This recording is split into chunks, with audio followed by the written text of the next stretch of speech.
welcome you to the work session for the Provo Municipal Council. It's 1:20 p.m. We're convened in the City Center Conference Room. This meeting is being broadcast live on YouTube, Provo City Council, where it will also be available for on-demand viewing. Excuse me. Please be aware that the microphones in the room pick up the noise of paper and other rustling objects. Further, be aware that the microphones can pick up side conversations. We will begin with the roll call. Cliff Strachan. Brian Jones. Dave Knack. George Hanley. Dave Sewell. Gary Winterton. David Harding. Bryce Mumford. Kate Amira. George Stewart. Mayor Kafusi. Thank you very much. And Bryce? Yeah, right here. There he is. He's going to help us out with the start. Okay. For a happy birthday for Dave on Friday. Oh, somebody's had a birthday, our Councilor Harding here. May Father in heaven bless him through all the coming years. Happy birthday to you. Happy birthday to you. Happy birthday, dear Dave. Happy birthday to you. Which day? Which day? we're doing him in a week or so. Thanks, everyone. Thank you. And that was beautiful. Thank you. And it's not just any birthday, right? Yeah, It's a big one. Big 4-0. it's got a zero on the end. Big 4-0, yep. We forgot to wear black. I'm sorry. That's all right. Everyone's invited to the birthday party. It's on Saturday at 5:30, 8:30. We're going to be playing kickball and ultimate football, and then we have an ice cream bar afterwards. But everyone in the city's invited. Whoever wants to show up, I throw it out on the neighborhood. You know, everyone's invited. It's a good time. It's just really relaxed, and kids love it, and big kids like us like it too. So thank you. Cliff, will you give us an opening prayer? Yes. Our Father in heaven, we thank Thee this day that we can serve the citizens and the businesses and the residents of Provo. We're grateful, Father, for the trust that is placed in us, and we soberly take this responsibility responsibly.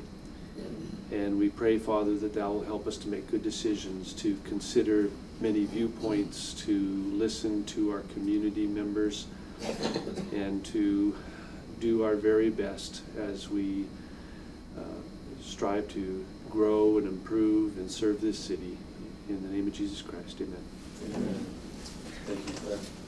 It's proposed that we approve the following minutes: the July 17th, 2018 work meeting. Are there any changes, additions, or corrections to those minutes? Seeing none, I declare these minutes approved by unanimous consent. I would like to remind those in attendance that although this is a public meeting, only presenters and those seated at the council table may speak or ask questions unless otherwise directed. We'll turn this over. Okay. I'm going to turn this over a minute to Cliff to introduce this, and then we'll go from there. For the public and for the council members, the city council members typically attend 1 or 2 conferences a year, and you're always invited to, I guess there's an open invitation for you to present at a council meeting your findings from these conferences, anything that you would like to share with other council members, things that you've learned. Dave Harding attended the Congress for the New Urbanism Conference held in Savannah, Georgia last May. And he wants to relay some of the key points that are most relevant for Provo. Urban comes from the Latin word for city, so urban design simply refers to the design of the city. New urbanism advocates for the return to design principles that guided the evolution of cities for centuries. These same principles that gave us Center Street, Provo, New urbanism advocates for cities to be designed for human beings with places that people want to be. And so Dave, or Councilmember Harding, is going to share with you his findings. All right, thanks everyone. So yeah, this past May, went to this conference. There was a lot of very interesting, thought-provoking ideas, some of which I strongly agree and support. Agree with and support, and others that, you know, are interesting and probably, you know, nice to think about, but probably not good to implement. Woohoo, it works. All right, so new urbanism. Mr. Strachan kind of talked about this a little bit. Urban planning, urban design. We're talking about city planning and city design. And the scope covers everything from small villages up to major metropolitan areas. Sometimes when people hear urban, they're thinking, you know, New York City. But if the town has, you know, a post office / government building and a general store, well, you know, how are those related to each other? How is it laid out? Those kind of things. That's all, you know, urban design. So new urbanism is a little bit of a misnomer in my opinion, because it actually advocates for a return to the way cities used to be arranged and built and assembled together. Dave? Yes, sir. So that seems very appropriate, because wasn't Savannah one of the early planned cities that has a great history? Savannah was really cool. You know, I didn't even think about that. I probably should have thrown in some pictures that I took there. Yeah, Savannah was very interesting to be in and to experience, and some of the best things, you know, there are certain aspects that I love about Provo were there as well, at least in the part of Savannah that I was at. And you know, some of their old growth trees, they're huge, there's the tree canopy, there's some really neat things going on in Savannah, which I believe was the first town founded in Georgia, you know, well before Atlanta. Anyway, yeah, thanks for bringing that up. In preparing this, I was focusing on certain things, but I had kind of almost forgotten about some of the experiences walking around Savannah. That was nice. Well, we got one out of it. Okay. All right. So main principles of new urbanism. There's a printout I believe everyone has in front of them. The front page is interesting. It's a good read. I actually really like the principles that are on the backside. But for what I got out of it is new urbanism, it really is humanistic city design. Designing the cities from the human perspective. And we'll get, I'm going to be sharing bits of a keynote speaker who really, I felt, really illustrates this very well. But the idea is building places where people want to be. And often those are places that have a sense of place, that are integrated with the surrounding community, and there's cohesion in the atmosphere, in the way that the elements relate to each other. In new urbanism, there's a strong emphasis on vibrant neighborhoods, on viable, healthy neighborhoods, and you'll see that in principle number 13 on the back. As I was going through preparing this, from the perspective of what we've been going through recently, as opposed to when I attended the conference earlier, some things stood out that I didn't notice before. So number 25 on that talks about civic buildings, and I think it was very pertinent to some of the discussions that we've recently had and will be having going into the future. But the special place that civic buildings should have in our communities. Number 17, that doesn't actually say form-based codes, but when I read that, I think it's talking about form-based codes. Regional competition and cooperation, specifically on economic incentives and whatnot, is touched on in number 9. Agriculture and nature, it hasn't been on the forefront, but fairly recently, we have been talking about agriculture and nature and the relationship there. Principles 3 and 18 touch on that.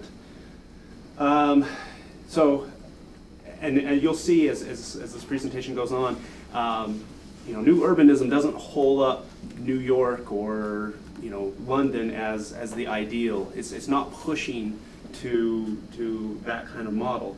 It's not a war on suburbs or on families or on automobiles. This is it's about building communities that are vibrant and are enjoyable places that people want to be. Dave, that leads me to the question, what is it in new urbanism, what is strong, vibrant neighborhoods? What is that, how is that reflected? What does that mean in this? Read it out. Okay. 13 says, within neighborhoods, a broad range of housing types and price levels can bring people of diverse ages, races, and incomes into daily interaction, strengthening the personal and civic bonds essential to an authentic community. So that I think that's a good definition for strong and vibrant. There was a whole session. There was a whole presentation, on healthy neighborhood metrics, and we talked a little bit about that afterward. There's several out there. The presenter had his personal preference. There's different ways to define that, but a lot of it is that interaction. Mr. Holsterstrom would talk about bonding capital and bridging capital, and those are important aspects as well.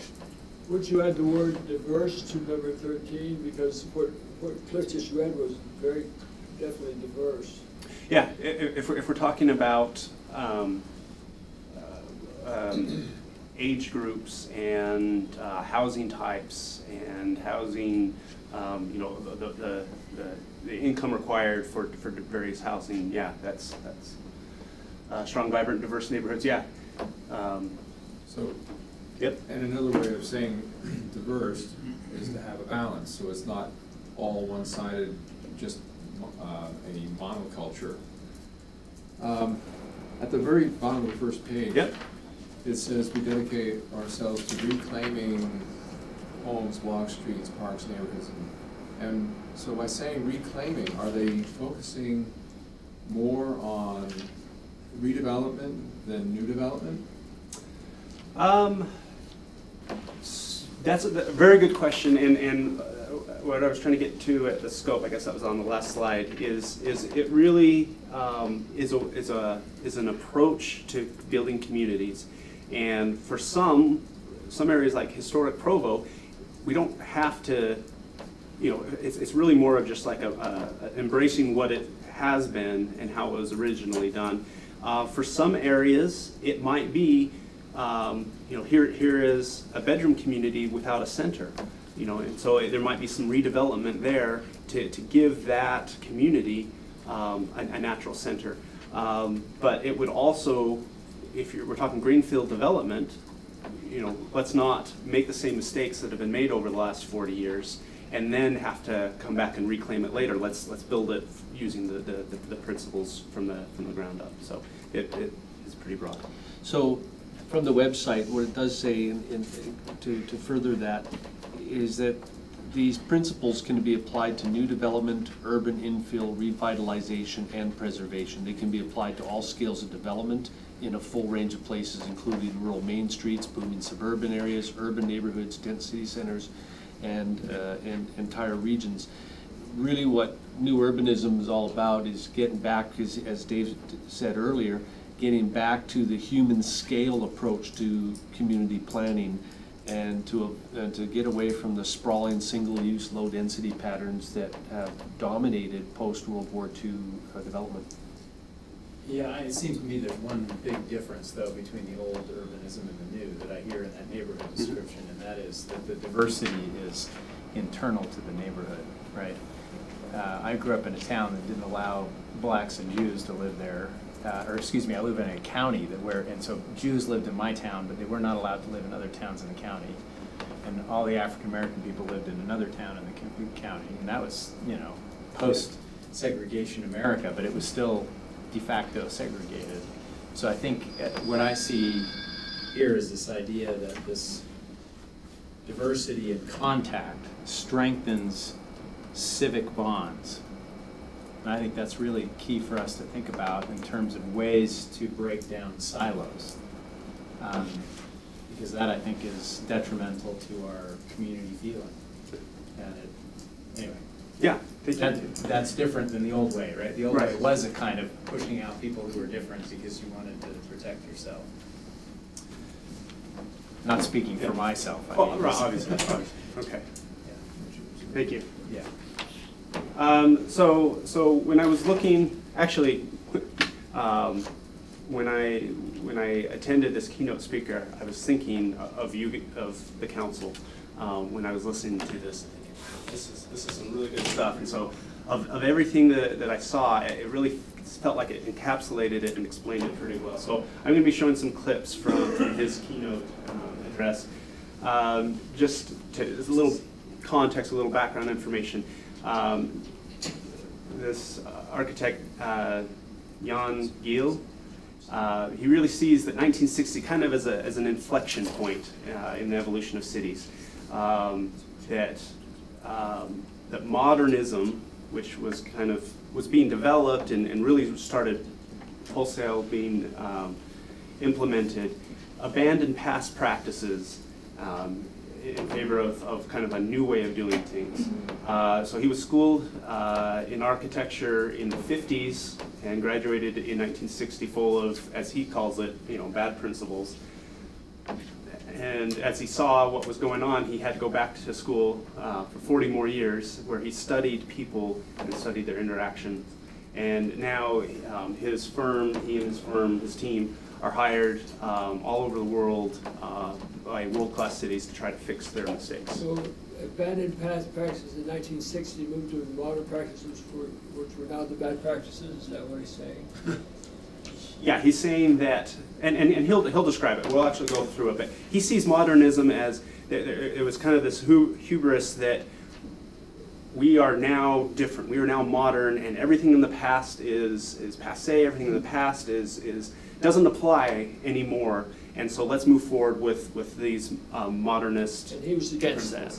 And he came out of school fully indoctrinated in that, and then he's moved away from that over time.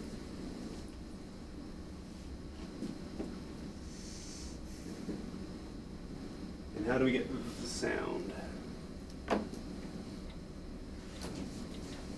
This is on here. You have to ask Steve, Lisa. Getting him back.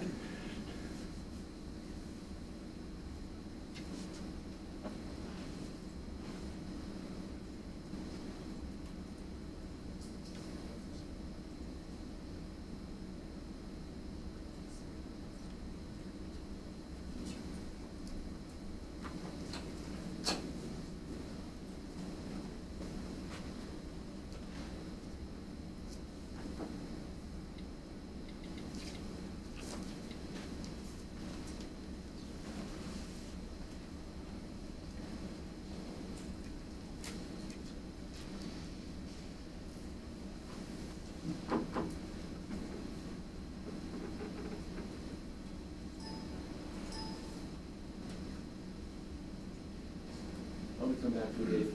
Okay.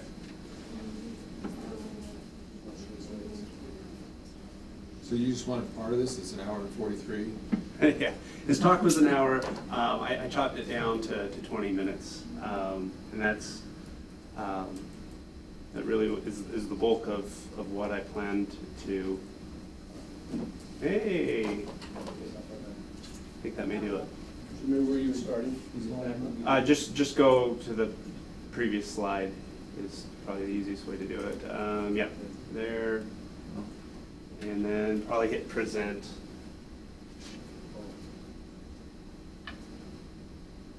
Okay, the subject today, I have that button.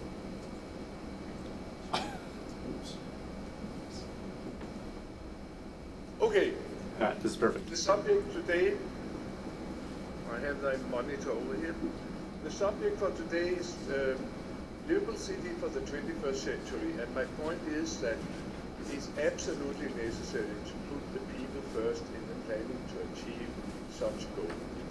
We could call it that, but I had also thought about we could call this travel from J.J. to livable cities. I think he's 80 years old and a non-English native speaker, but he's talking about livable cities. And There has been in the second part of the 20th century two major planning and have really screwed up the mindsets that the mind of politicians. I can exit out. okay, yeah.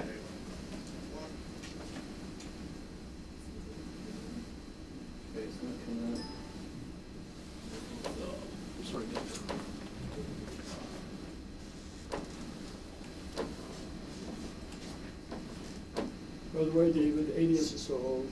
No. Keep in mind, he just turned, or he's just about to turn 40. Sorry, David. Okay. All right. Yeah, I think I'll just summarize, and I'll send you a link to the video, which in some ways would be good because you know, it's only taken 20 minutes out of the 60-minute presentation. You find it, can you turn it up there, Cliff? Hey, Cliff, it's coming out of the projector, it's not coming out of the sound system. It seems to be max. You're getting it out of the projector.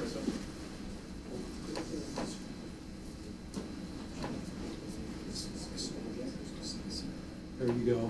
Yeah, try that. That probably does. Right now, Bryce. Okay. The subject today, I have the monitor over here. The subject Maximum of on video source.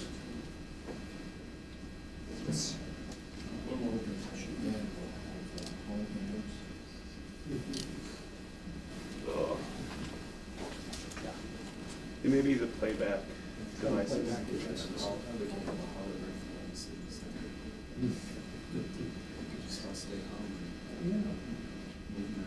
livable city for the 21st century, and my point is that it's absolutely necessary.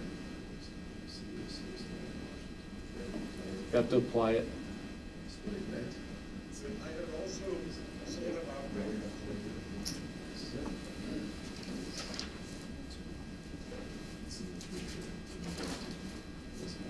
Okay, so I will send you a link to this. If we could actually play it, I could fill in some of it. the subject today. So let's mute it, The subject for today. and then if we can skip ahead like 30 seconds. I don't know.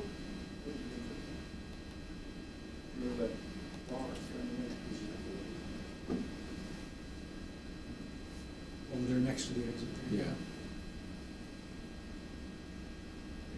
Sure. Okay, and then the next.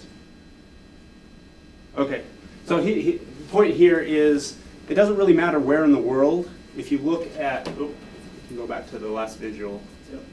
Sorry. It doesn't really matter where in the world you look, but cities and towns before they all had similarities, no matter where in the world it was made, and that was because their client, as he calls them, was the next slide. And can we turn off the light up? The client was, yeah, go to the next visual. I know you're kind of sliding on the bar, but I think it's in between. The kid? Yeah, the kid. Oh, we saw it. Yeah, right there. You know, that's who the cities and towns used to be designed for. You know, humans walking at 5 kilometers an hour, 3 miles an hour, and we're very interested in other people. Okay, to the next one, and then along came modernism.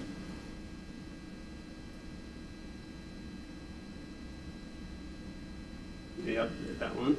along came modernism and said, and I think it's the next one after that, you know, we have a whole new species. You know, modern man is not like man before modern man. Everything, you know, he's different in every way, and therefore we need to kind of throw out everything that we've known about putting together good cities.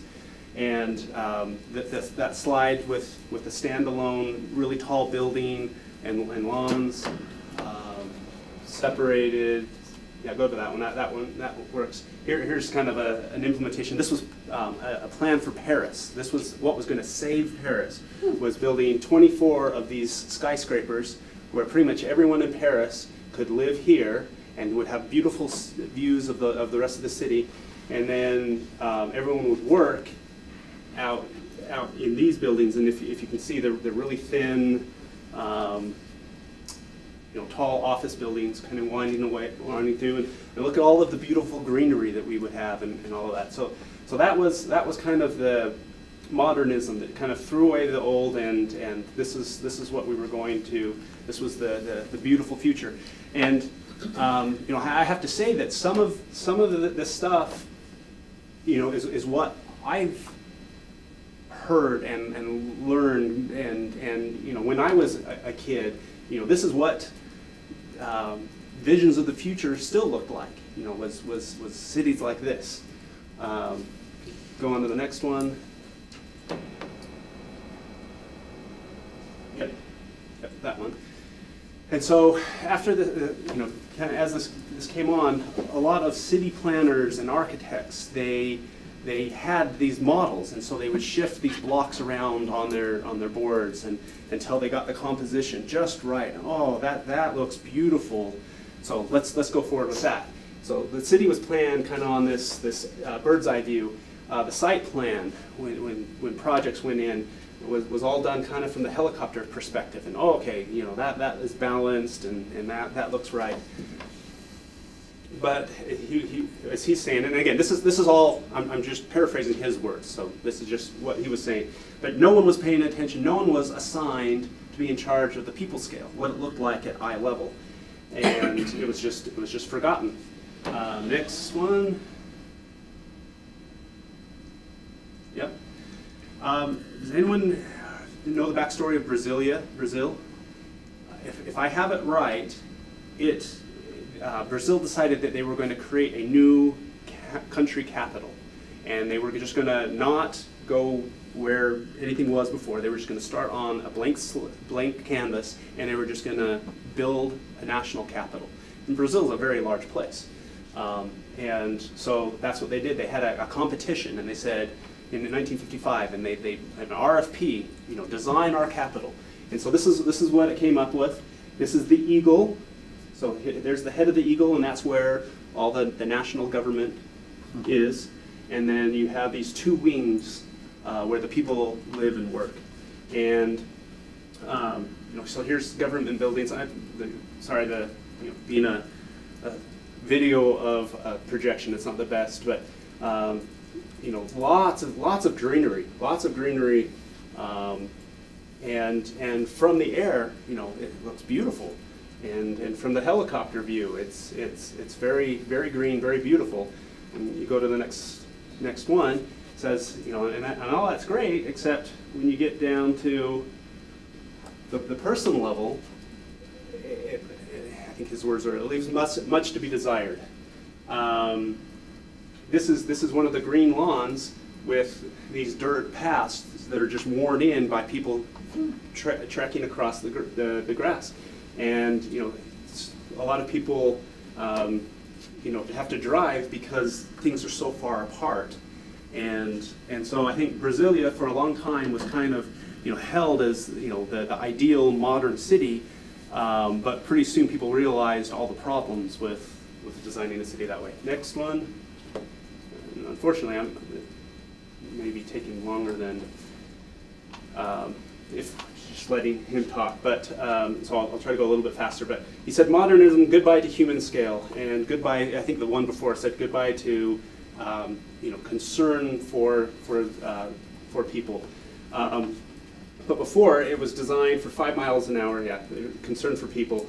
And then the other one was the scale that someone was talking about scale earlier. I think Cliff mentioned that. Okay, let's go to the next slide. Yeah, go to slide 6.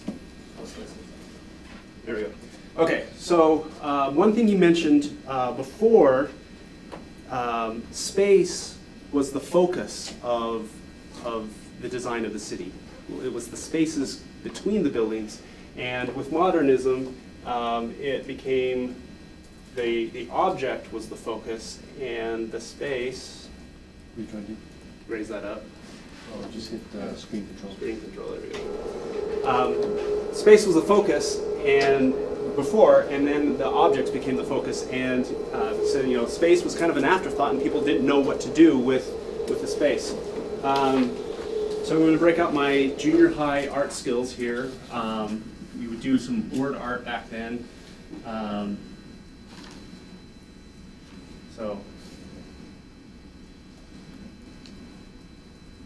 I blew it.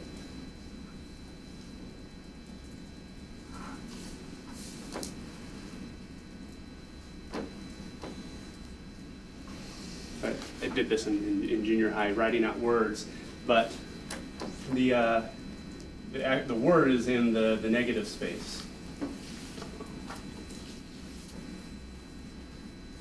But the idea is, before it was the space that was the focus. And in modernism, it was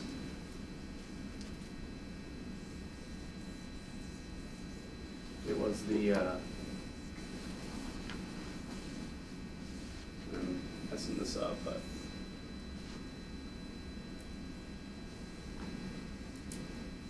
yeah, blew it. But it became the objects themselves were the focus, and then there was space left over, but they didn't really know what to do with that space.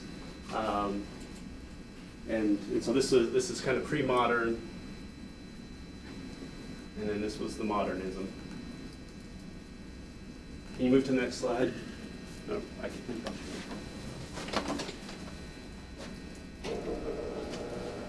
Does anyone recognize what I drew there? Our building. Our building. Don't know what to do with the leftover space. Does that sound like our building? And in the courtyards, all this great space that's never used. We didn't know what to do left over. So our building, and I wasn't thinking of this at the time of the conference, but as we went through this, it kind of stuck out to me. Here's another video, again, talking about modernism and how these were all these were kind of the principles of modernism, and they were 180 degrees from what good city design was. What else did we talk about in this one? If you can kind of skip ahead.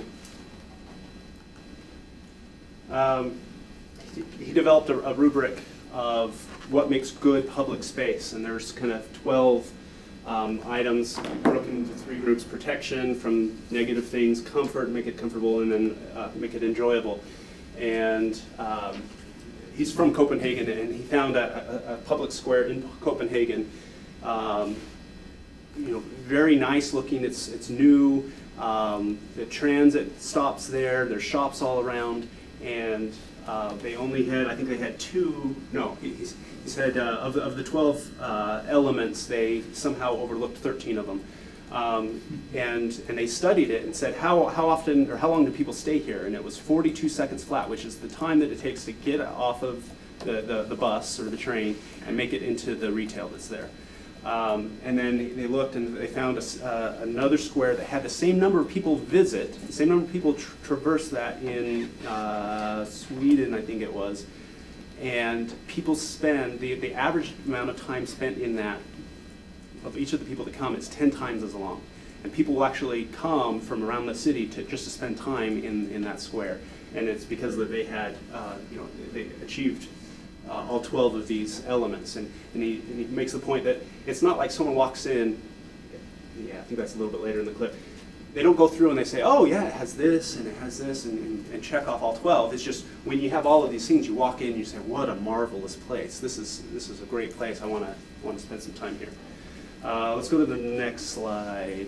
7 or Next slide, yeah. My slides, not his slides.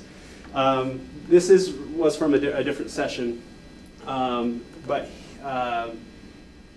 this was from some architects, and they live in Charleston, which is a bit like Savannah, is known for its a great place just to be and spend time because of the architecture and the atmosphere. And he was saying that there's a block kind of towards the outside of the old downtown area, but it needs to be redeveloped. And the city has a proposal that's going forward, and this was kind of a counter proposal, and saying, well, look around at what's already there. Why can't we replicate it? And so he sketched up what that might look like and did the kind of the layout. And so if you had something that was locally built, authentic Charleston architecture and authentic Charleston urbanism, kind of a way that things relate to each other, this is currently illegal to do in Charleston. And we could apply this to Provo. How many of the great places in Provo could still be built under our current code? And I don't know the answer to that. Let's see if I can go. No, if you'll advance it. This is what the city is proposing. This is not, you know, an exaggeration. This is what is being proposed, and this is being subsidized in Charleston. So public money is going to make this viable. Industrialized, internationalist architecture. Thank you. And car-centric urbanism. Go to the next slide. So side by side, this has 2 to 4 floors. So this is what I was getting at. You know, this is not a push necessarily to as dense as possible. This is 2 to 4 stories, where this is 6 stories. 185 bedrooms versus 165 bedrooms. So this actually houses more people.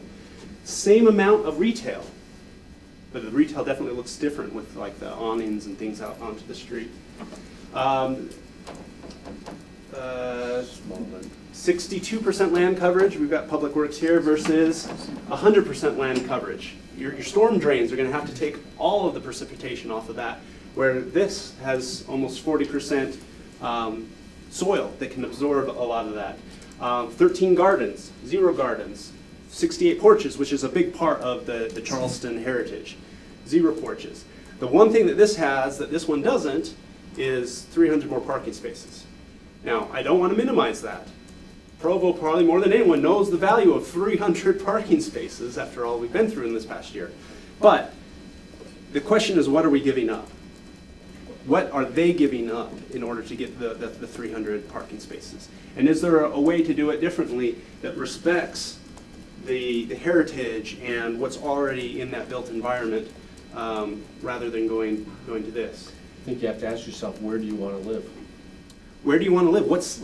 Where do you want to live? What city do you want to live in? What do you want to be a part of? And apply it to Provo. So Dave, looking at your parking ratio, I don't know if they would all be on the bottom right, 1-bedroom units, but they're putting in 440 spaces for 165 bedrooms, even at 2 spaces per bedroom and maybe 100 visitor parking spaces. That's pretty high ratio.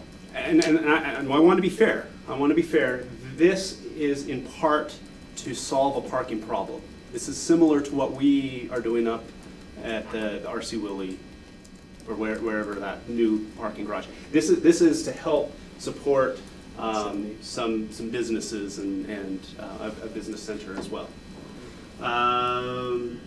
But for the new stuff that's going on in Provo, are we getting stuff that looks more like this, or are we getting stuff that looks more like this? And again, I'm not suggesting answers. Just we should ask ourselves this. you know, in what ways might this be illegal in Provo? And one thing is possibly when we talk about the amount of land that someone has to assemble in order to redevelop. That's one thing that we might want to look at. This is very granular, and this is very coarse-grained, and that might be something that we look at. When we did River Woods, it was more like this than this. That's true. Good point. Dave, was there a price difference? I'm talking with I actually went and talked to them afterwards, and I think it's been a few months, but I believe what they were saying is this would be market driven. That you know, because that's what's elsewhere. This would be market driven, where this actually comes out of the taxpayers' pockets to do that, and so. But I don't know that for certain. I don't. That was the understanding that I got was this is that would make subsidized, sense, doesn't it? Because the structured parking there is very expensive. So what you're saying would make sense. You know, when I moved to Utah back in 2003, one of the first issues I saw being talked about, Utah was in a drought, and there were articles in the paper, and conservancy districts were doing reports that talked about the heat that our buildings cause in the community, and about the need for, you know, how we use our water and things. And something like this would generate a lot more heat than that. Oh, yeah, well, Bill, what do we, with 28,000 square feet of retail, how much parking do you normally consider for that much retail space? 4 to 5 per thousand. 4 to 5 per Spaces. thousand. And so that would be half that parking on the 4 to 5 per thousand. So that'd be 28 times 4 or 5, right? So how does that gonna fit into that? That's 140. What's that? 140. 140, and that leaves 185 bedrooms for 45 parking, so that cuts your ratio there. But Substantially. And it's so also it probably depends on dealing how you're with- gonna get the people, that obviously on the left is they're gonna have to use a lot more mass transit and deal Yeah, with those. that's what I was going to say. I mean, the assumption here is that, and I think this is what the new urbanism, as I understand it, is getting at, right? Is that if you're always giving priority to the automobile, and you're always assuming that every person has to carry a certain number of cars with them and parking spots that they're going to need, and you never plan for the reduction of car use in any way, then you've created problems for yourself. I mean, the one on the left seems like a problem if there is no public transit. On the other hand, if it's mixed housing, then maybe a lot of those people don't need to be driving as often, since presumably there's stuff right there, right? And maybe this is in a downtown area where they can walk everywhere, but you know, you still have to account for the fact that the city has to be overall thinking about moving people from space to space throughout the city. So I was talking to someone the other day about New York City, and it's like, well, you don't drive into New York City because you're just, if you can even find a place to park, it's going to cost you so much per day to be there. And if you live in New York City, you're not going to pay $2,000 a month typically to have just your parking space for your car. So whether you live in the city or move or travel into the city, cars are really a problem. But their mass transit is so effective that you can build what you're talking about on the left because of that mass transit. So while New York City is not the ideal community in many respects, the fact that it has a functioning mass transit system would make the scenario on the left possible. And I do want to talk a little bit about transit and parking and that a little bit later, but there's no question, and I don't want to say that, you know, Provo City should take this and just start mass producing it, and this is what, because this is what Charleston should be. But just kind of taking the principles, but they're absolutely, it's context sensitive. It really, you have to look at all of these things. So we talked about modernism. The other thing that he talked about was motorism, and again, this is not necessarily saying cars are bad, and it was just that balance. And in his perspective, 1960 was where that balance was lost, and places that had previously been public spaces for the public became the domain of automobiles, and then we had to have the parking along with that. Dave, yep. In the 50s and 60s, post-war, it was, we build the interstate, we glamorize, in many ways, cars to become the vehicle to freedom and success and fun and all those things, which they still do to sell cars. Yeah. Yeah, thank you. And then we talked about scale, the automobile traveling at 40 miles an hour, that the signage and the flags and everything, you know, that is designed to catch your attention is on a different scale than when it's designed for walking. And I think, you know, the difference between our Center Street in Provo and State Street in Orem, it's when they were built, were in different eras, and you can see it there. And we sometimes do poke a little bit of fun at Orem, but they're making great strides. And you know, I think in some ways they're going to be catching us soon with you know, with. Where are they making great strides?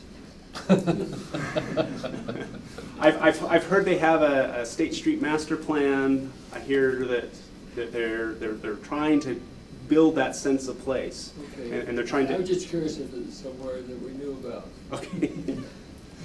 I think that their mall is becoming more of a sense of place with what they're creating there, with the offices, the homes, the.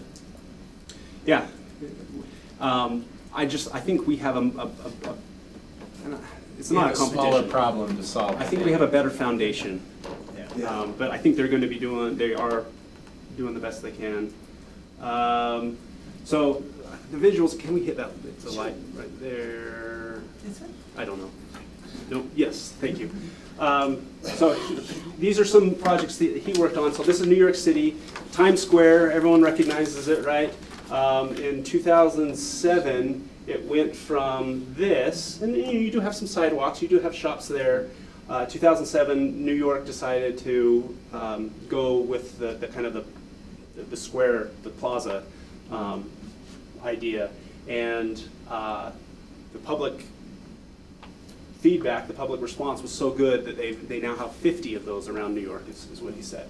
Moscow, he was he was doing a presentation. Someone came up to him and said, you know, I'm the deputy mayor of Moscow, and we need your help. We want you to humanize Moscow, and you have 12 months. And so kind of chuckled at that. But here is, this is a one-way boulevard in Moscow, 2012. Hopefully, we're going to get an update here in just a second. But anyway. That was Moscow. I don't know if we can skip. It says where car is king. Where car is king. Oh, he also made some jokes that because a lot of this happened after the fall of communism, and it was like, you know, freedom from communism was the freedom to not have any parking rules. And he called that a neighborhood street. I think some of those were. This is Main Street. Main Street, Moscow. The Kremlin's up there, and he does talk a little bit more than I do. But he'll show an updated picture of this. The sidewalks used to be really large, but they had a parking problem, and so they took up 2/3 of the sidewalk to park their cars. And now a city of 15 million have a meter of space for the public. I apologize, I should have made sure it's technically working. Yeah. Yeah. So there's the old, and give it just a second. No, go back. It should flip here in just a second. And that's the new. And he didn't say where the cars went, where the parking went, but it does kind of. You know, and there are still cars there, it just wasn't parking. So maybe they built some garages, but they got the parking off and they opened it up. And here, just some before and after pictures. Just making the spaces more inviting. Before and after. And I'm sure he kind of picked good times when there were lots of people there. But I mean, presumably there's a much bigger uptick of people who frequent the area when it becomes a more inviting place. Talked about all the great cities, and they all have you know, a famous river that goes through it, and you know, Provo has the Provo River. But do we treat it a little bit more like Moscow before, or Moscow after, which many of the cities treat their waterfront as an attraction. And I know Provo's talked about wanting to do that. This is kind of the last part of it. He went back to see how things were going, and they said, we have a new problem. You know, we like what you've done, but we have a new problem. We're having a baby boom in Moscow, and it's your fault. And so that was kind of he was like, you know, can't have PDA in Provo like that. But you know, the Moscow baby boom is being blamed on the humanistic city planning, but it's a good problem for them to have.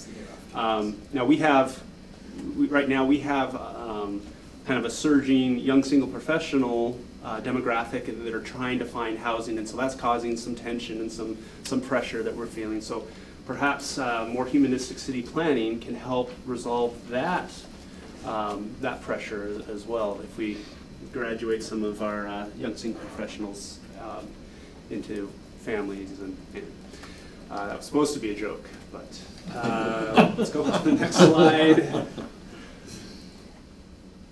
Okay, what kind of city do we want to live in? He talks about some things: vibrant, livable, sustainable, healthy. This next clip talked about how humanistic city planning achieves all of those things. Goes through some significant statistics about. Go watch the video. It's some surprising statistics about how the way that we design our communities has a distinct impact on the health of our residents. So it shows them using the escalator instead of the stairs. Escalator up to the Fitness center. Fitness gym. Yeah. And a lot of it is just how do we design our communities. This was a few days ago now, but UVX opened. Someone at the start of this, it was talking about the tree streets. So I don't know if this person's from the tree streets, but she says, glad to hear this, planning to try out the bus system in a few days. I was driving to UVU where I work this morning. People were driving like idiots on the freeway and in the employee parking lot in a big rush to get to the staff fall forum. It struck me anew how I could avoid all of this on the bus. So here's kind of our, in one way, you know, our target demographic for the bus.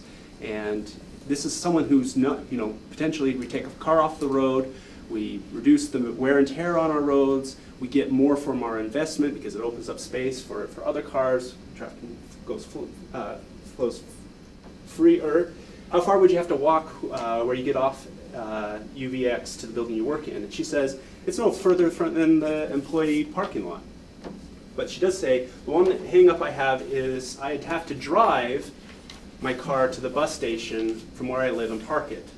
And she hasn't appreciated people that say, well, why don't you walk? You know, because it's 15 minutes away, or take her bike. And she says, you know, she has, you know, they don't know her personal circumstances. So she says, yeah, maybe next year I'll be able to do that. But in the meantime, she's going to be driving. So it talks a little bit. I think it gets a little bit at how we design our communities and how we expand our transit system.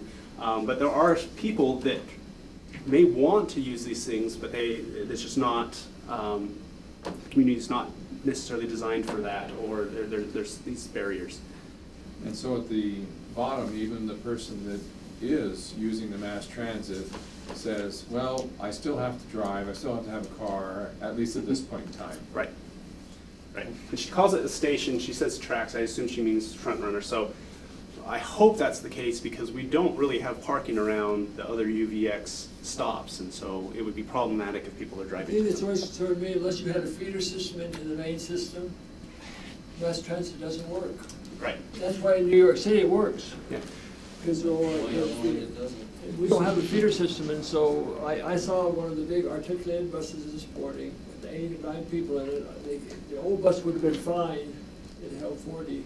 I don't know why they need an articulated bus.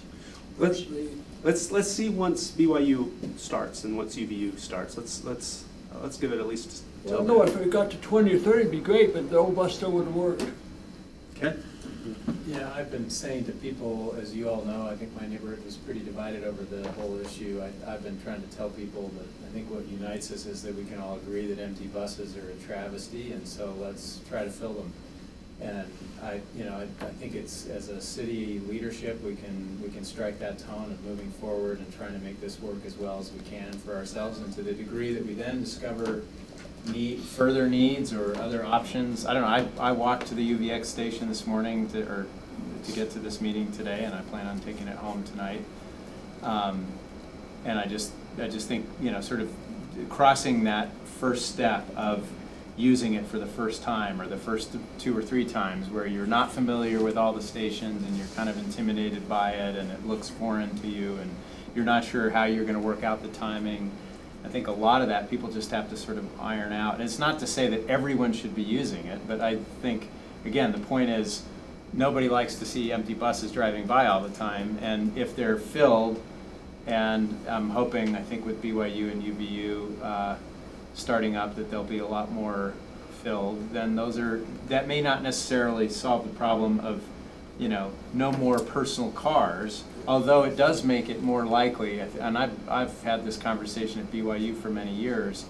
Universities have figured out that they've got to incentivize students not bringing cars to campus, and I think for the first time, BYU's in a position to really say that. They have a bike rental program that's fabulous. You never have to buy a bike to get around, and these buses are very bike friendly, and that's part of the articulated space actually, is that you can put a ton of bikes inside of that bus. So they put them inside the Yeah. buses, okay. Yeah, so I mean, so now it's possible to say you're from California, you come to BYU, you don't need a car, because you can get to Salt Lake on the front runner, you can get around town. If you're a UVU student living in South Provo, you can get to campus every day without ever having to drive. So I think there's a real opportunity, but I think if we can just promote it and get people comfortable with it,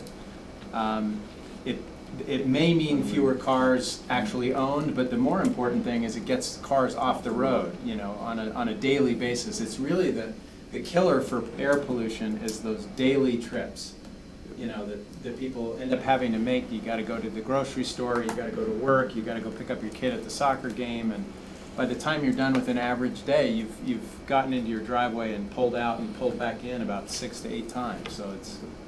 On that note, Bill, what's our count that we attribute to an average house in Provo? Is it as high as 17? Yes.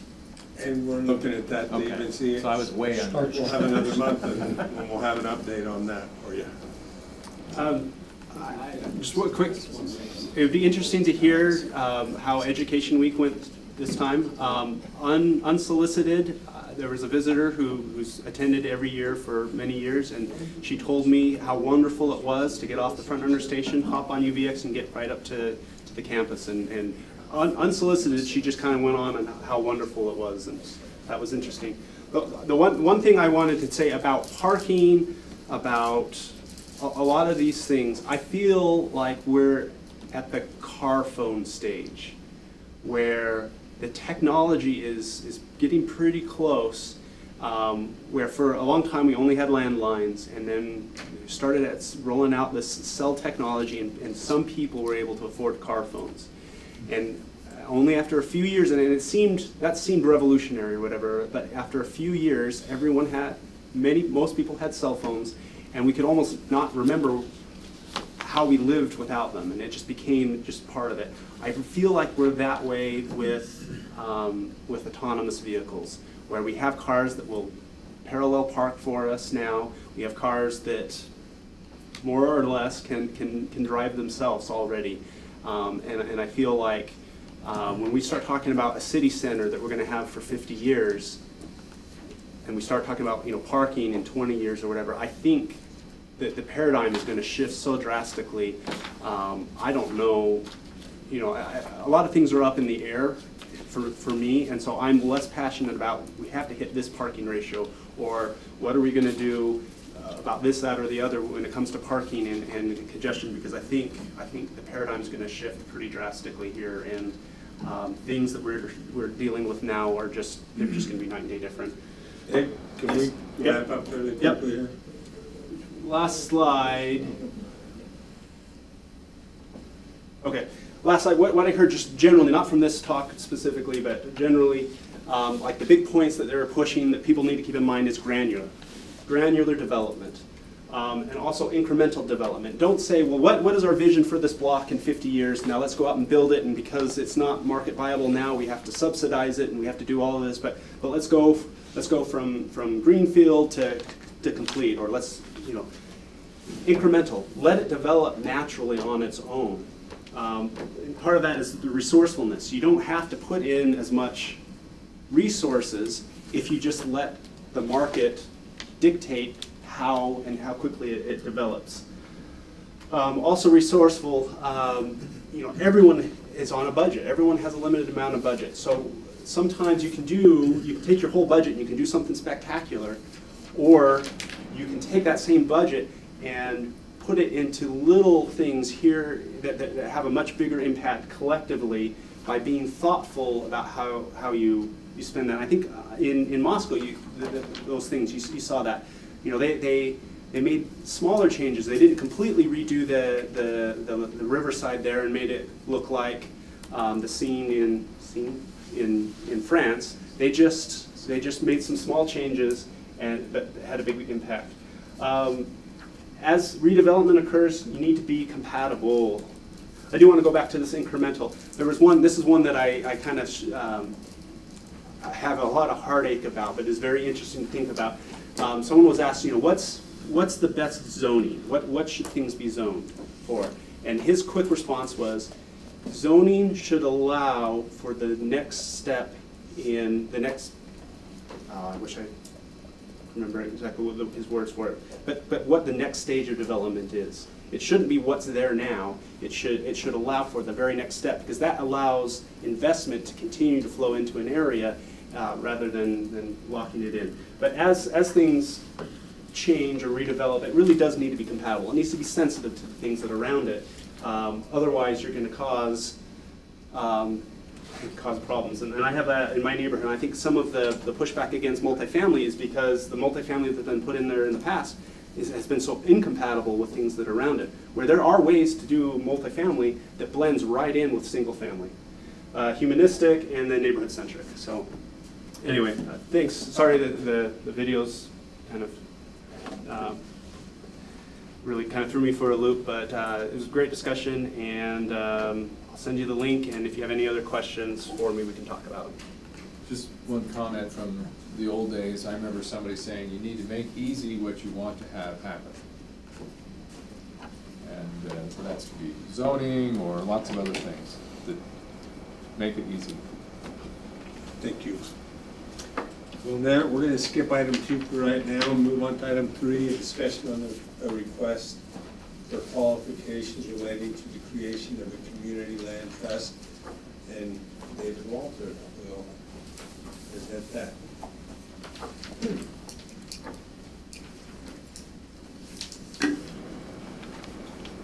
It's kind of crazy when you introduce somebody and they walk out the room, right? Hope they come back, Yeah, right? hope they come back. Mr. Chair, members of the council, good evening. Good afternoon, rather. As you know, housing is becoming more and more difficult, in Provo, not only in Provo, but across the United States. We currently have a situation where housing demand is clearly exceeding our housing supply, and, you know, not to be parroting economics, but when demand exceeds supply, you'll get price increases. One of the things that Provo is hoping to do is to extend the benefits of home ownership as broadly as possible to as many, as many people in the community as possible. One of the ways that other communities have tried to address this issue is with a community land trust. Community land trusts are a form of permanently affordable housing in which a community-controlled organization retains ownership of the land and sells or rents the housing units that are developed on that land to lower-income households. Some of the ways that our agency in the past has helped, we have down payment assistance programs. And so that money comes in, it helps one family. If they stay there long enough, that money is never recaptured, and so then you have to help somebody else. The community land trust is different in that it will keep that house affordable on a permanent basis because the homeowner does not own the land underneath. It's typically on a long-term land lease. So there have to be a little bit of different structure in terms of the financing, but there are plenty of banks and plenty of other financial institutions who have dealt with enough community land trusts that that's not going to be an insurmountable problem. In exchange for purchasing these homes at below market rates, the families or the individuals that buy it will agree to resale price restrictions. So they will agree to, when the house sells, it will not sell it. It's what would potentially be its full market value, but there will be some capture for them in terms of the equity that may have built up in the house. And then that house then goes back to an individual or a family in a similar circumstance. And so in that lower level, typically a lower income category. But the flip side of that is that the previous owners then have a portion of the equity that they've captured. Community land trusts, when they're established, they create a resale structure, pricing structure where they've agreed to split, and anybody that goes in when they buy the house agrees to that up front. Are they always sold at market rate then when they sell? Not necessarily. And the reason is that you've already separated out that component of the market that reflects the land value. So the community land trust, the developer is pricing the house based on the structure, not the land underneath. The land value is captured in a lease between the property owner and the community land trust. So it's going to always be more affordable because you're only buying and selling the structure. You take $150,000 out of the price of the house, that's bad. Right. Yeah, you take the land out of the equation. So the structure itself is sold at market value, but the whole But the market is not the same as would be a comparable single-family home, necessarily. Yeah, when you take the land out of the equation, it's way under the typical market because you would have to pay for the land in normal sale. And there isn't the opportunity for a builder to exploit that gap, to say, I'm gonna charge more for that? Well, in a lot of cases, the community land trust is the developer of the housing. Right. In some cases, they're not. In some cases, they are. In some cases, they go through a sustaining process where they are accepting either contributions. So, not to jump into Bill's presentation right away, but in a lot of communities, they're kind of coupled with an inclusionary zoning requirement. And so the community land trust then becomes the steward of that zoning. So they either get donations, they get land given to them by developers. In some cases, they get property that's already developed given to them, and so they have to work the resell and recapture value formula on that. Their other benefit is that this has been seen as a way to provide workforce housing.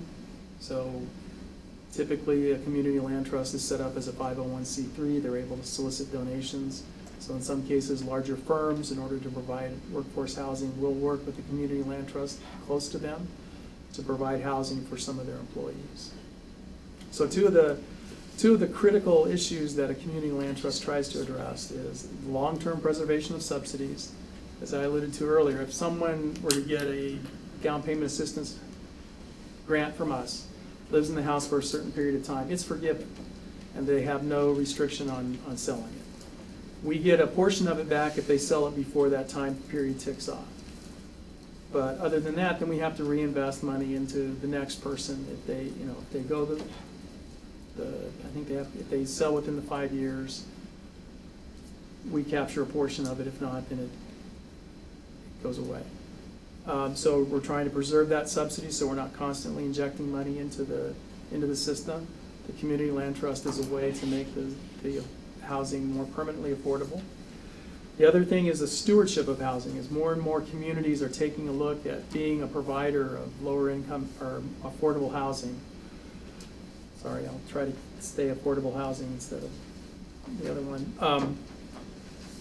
There is an administrative burden that you accept in doing that. You have to monitor the houses. You have to make sure that people are still living in it the way they're supposed to be. There's an administrative burden that comes with being the steward of this. And so in a lot of cases, the community land trust steps into that role.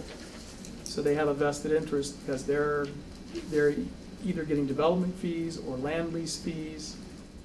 Plus they have, when they sell the property, they have the right to come in and capture it back if there's a risk of foreclosure.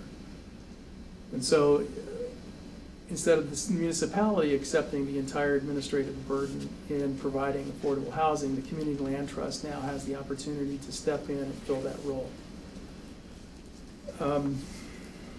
So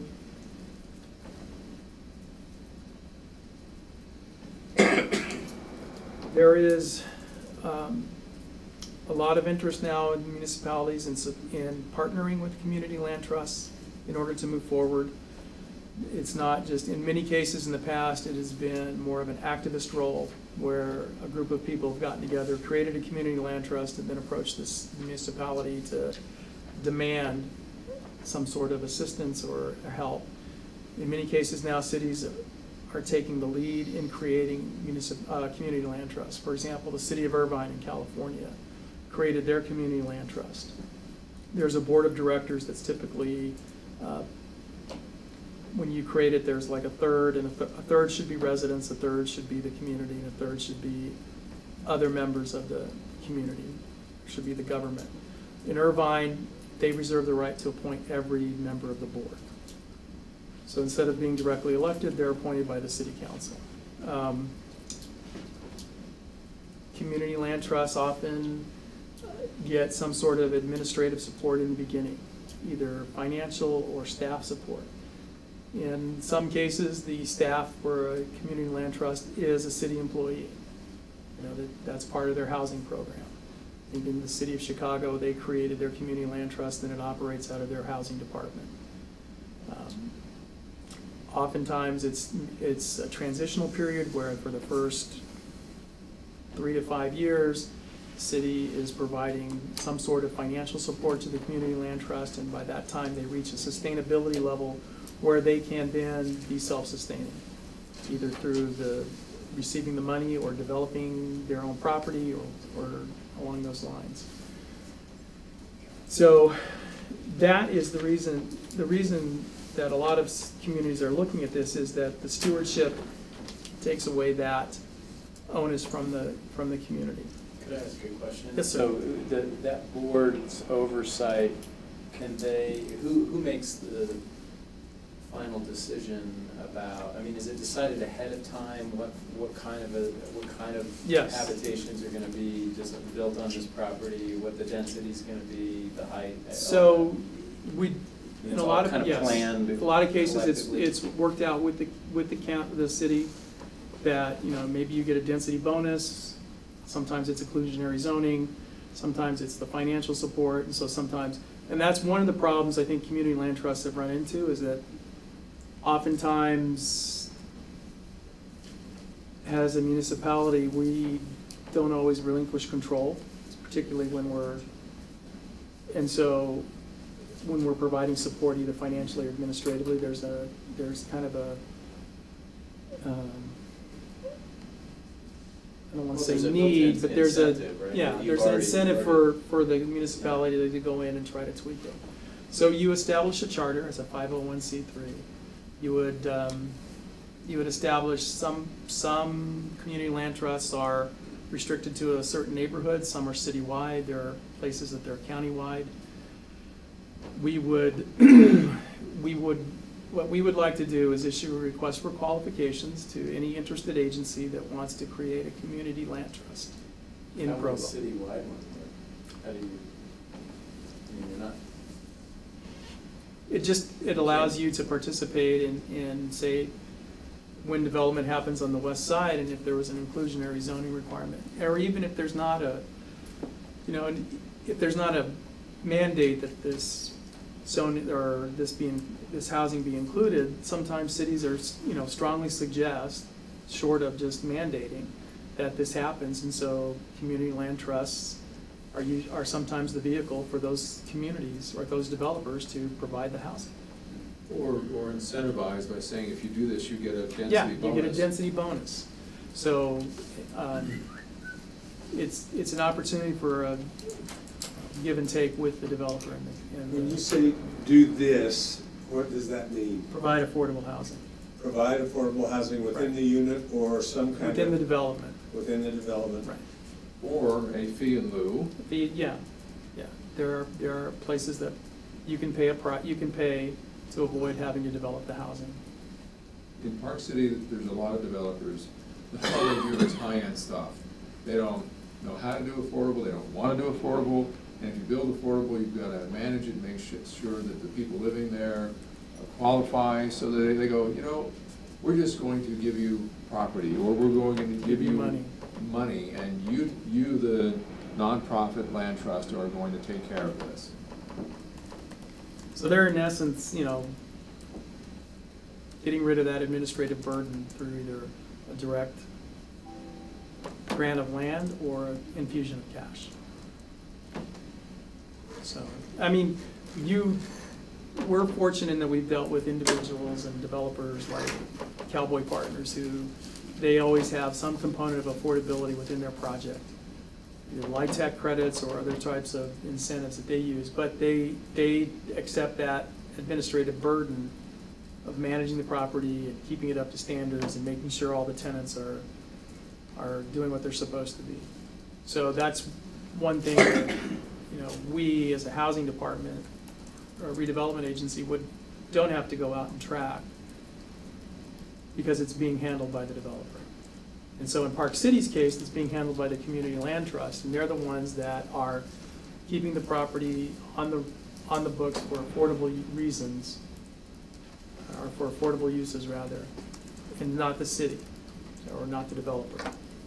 So I'd like to point out that in the past, the efforts of the city, you know, prior to the Great Recession, were focused on a lot of purchase rehabs, and those entail putting in a fair amount of money and leaving some on the table because it costs so much to fix up what was blighted housing. Sometimes it was torn down, but usually it was fixed up at a substantial cost to redo all the plumbing and the heating and everything.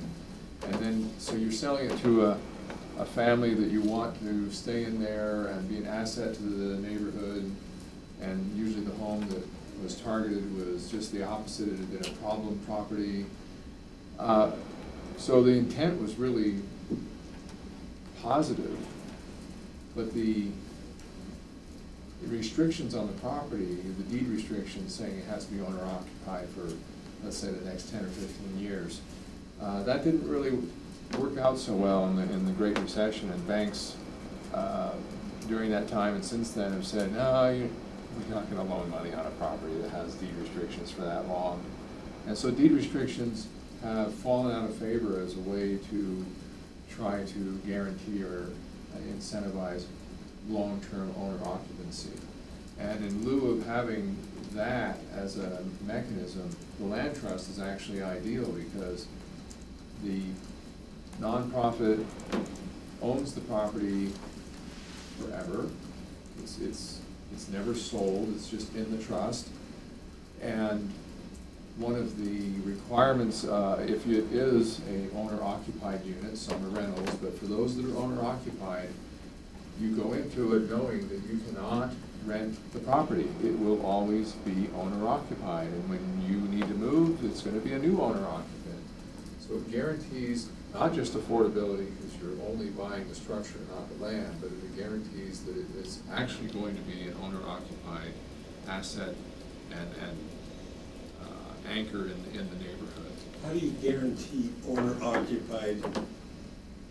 It's in the terms. More than 6 months? It's in the terms. Well, then it becomes a deed restriction then, doesn't it? Except that deed restrictions go with the land, and the land is not a part of the equation here. So you're entering into an agreement that if you break the agreement, you can be foreclosed on. So if you moved out and want to rent it, then you have violated the terms of the agreement that you are leasing. Since you're only leasing the house for 99 years, if you break the terms of the lease, you're done. So then is it owner-occupied? It's owner-occupied. It's owner-occupied because they're buying the structure. They're buying the structure. And then and in my mind, when I lease a property, I kind of figure it's their structure, you know, that they're in there, that they get to put a picture on the wall and those type of things. So maybe that's just I guess you, so could, it's you not, could think of it as being less or occupied with no ability to sublease. with no ability, yeah. Thank you. I guess it's not a perfect simile, but I mean, mobile home parks operate on a similar basis where they own the trailer and not the land underneath. Typically, they have a lease arrangement with the property owner of the mobile home park. I just kind of want to point out at this point that a community land trust doesn't have to necessarily be single-family housing. And that's typically what it is, but it could be rental units, it could be actually commercial units could be included in the trust. And so there's a broad category of uses that could be in the land trust itself. And that some of that goes back in then to creating that sustainability level. So the fees that they would get go into that and help maintain the community land trust on an ongoing basis. So what we are looking for is, we would like permission to go ahead and issue a request for qualifications to interested agencies who want to set up a community land trust in Provo. Currently looking at whether we've been working with NeighborWorks. NeighborWorks has been a great partner with us in the past. In fact, some of the properties Mr. Connect talked about is that they were homes that had been illegally converted into rental units. And it just, the amount of money that was so involved in taking them back and converting them into single-family homes again was astronomical. So we worked with NeighborWorks to take that over, convert them, and bring them back. And then unfortunately, when the economy collapsed, 2008, 2009, some of those homes were converted to rentals, but now NeighborWorks is taking a look and they're starting to market some of those homes and put them back out on the resale market. Our goal is to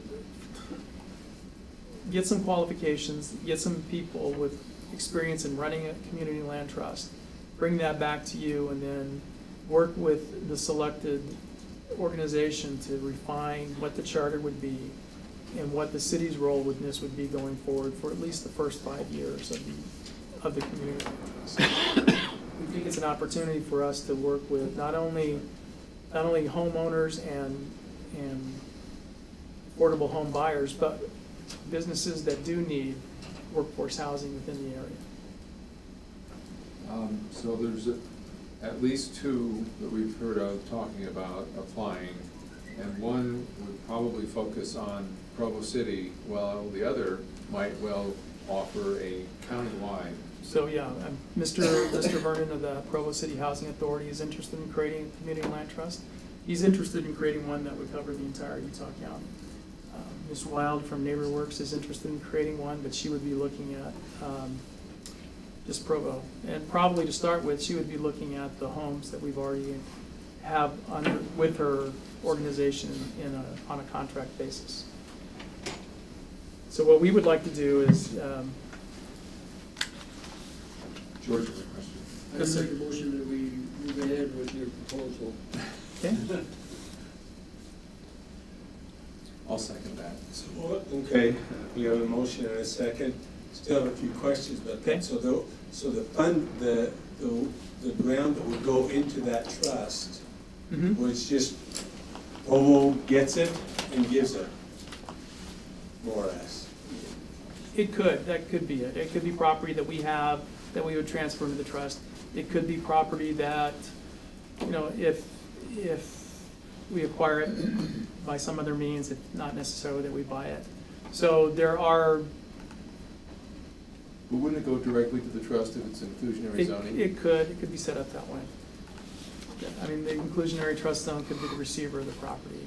I'm having a hard time conceptualizing how this works exactly. So if you have a countywide land trust and then you have a property, say, on the west side that suddenly looks like it's developable, and we think, well, wouldn't that be great if that were part of the land trust?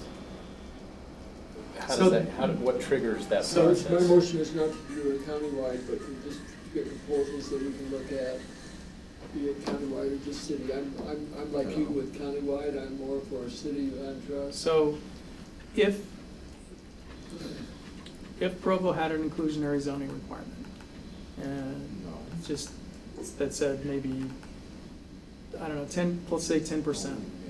And we do get development on the west side, and they're going to have 150 units, we would then say, hey, by our zoning requirement, you have 15 units that need to be affordably priced.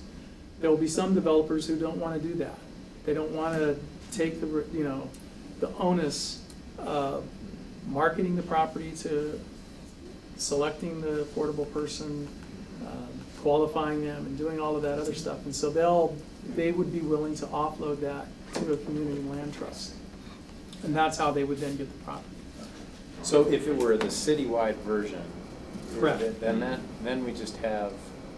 we have direct jurisdiction over it, and whenever a property comes up, we've got that conversation is triggered. If it's property that we own or control, or if it's property that's going to be developed that would be under the purview of the inclusionary zoning. Right. Okay. Yes, okay. that would be the kind of the nexus for that conversation. Yeah, I'm in favor. I mean, I don't pretend to know what might be the benefit to the county for something, but it does seem like the citywide version gives us a little more direct jurisdiction, right? And we can be much more targeted in the way we're using our property. But right now, Provo has a high proportion of low-income housing already, right? So there might be some benefits if this could encourage more affordable housing in other areas. So I'd at least be interested in hearing the trade-offs. I know that Mr. Vernon's been, kicking around the idea. The one thing that this would be owner, Mr. Connect was pointing out earlier, this would be the owner-occupied component. So this would be us increasing the home ownership benefits to, people that probably wouldn't qualify for it in the fast-rising equity market like we're in now. And can we ensure that that's the case? In other words, that we're really benefiting the people who have the need? Yes. So the community land trust then would, like I said, there's an administrative burden for us to administer the program directly. We would be the ones responsible for qualifying. Right? We do this now with our down payment assistance program, through the CDBG program, and through the home program. There are circumstances where NeighborWorks is doing this for some of their properties, where they're bearing that administrative burden. Or Habitat. Or Habitat for Humanity is another one. So the community land trust then, because they own the property, they're the ones that would then be taking that administrative burden and making sure that it goes through the process. So that burden then be something we just shift from somewhere in your redevelopment area, or are we talking about an increase in budget, adding positions? No, we're talking about entering into a partnership with an organization, that would be part of, that they would assume, so we wouldn't be increasing staffing levels here. We would not be doing this, we would expect the land trust to be doing this. Now, in some jurisdictions, some jurisdictions, community land trust qualifies as a CHODO, or a community housing development organization under the home program, and as such, they are entitled to receive CHODO funds. And there's I think 15% of our home allotment we work with and hand out. We currently have rural housing and habitat. I don't believe NeighborWorks is currently qualified as a CHODO. Well, they are qualified, we are a CHODO. Well, I'm sorry? We are a CHODO. You are a CHODO? Okay. Yeah, they just haven't been doing a lot in Provo. Okay, then that was my misunderstanding. I guess one of the concerns I've got is we are increasing the cost for the developers if we do something like this. Not unless you incentivize it, and then it balances. And I'm not sure where we talked about density being an incentive, and that's not what neighborhood wants, usually. Well, what other incentives besides density can we get? I guess this is maybe a question for Bill in his presentation, whether, you know, inclusionary zoning is applied to every development, every kind of development, every density of development, or whether we only apply it to higher density developments. Well, I'll tell you that. Okay. Right now, I would encourage you to vote for this just to enable these organizations to be able to put together a proposal that will give you the more detail and answer the questions. And if their proposals don't answer the questions to your satisfaction, then you don't accept any of the proposals. The motion as I had it was, Mr. Stewart, would you proceed with the Redevelopment Agency proposal to put out a request for qualifications for community land trust? That's just the first step, was my understanding. Is that what you need to do, David? So, Are there any, was that seconded already? Yes. Okay. As we put out that RFP, are we putting any, are we trying to communicate this is what we're looking for, or are we just leaving it wide open and seeing what people come back with? There's been enough discussion. yeah, the final form of what the community land trust would look like in Provo, that would be something that's going to be worked out with the council and the organization. This will just be a way of selecting people who are qualified to come to the table and talk about how they need, what they need from us to move forward. Do we have other groups besides housing that, who else, how many do you expect to see on something like this? There are I'm not sure, but we need to renew our membership, but we belong to, there's an Institute for Community Land Trust. There's an organization that, we would issue the RFQ through them and see what kind of response we get. There are other, I don't know if there are other interested parties that might be currently housed in Salt Lake. I do know the only current community land trust within Utah is in Park City.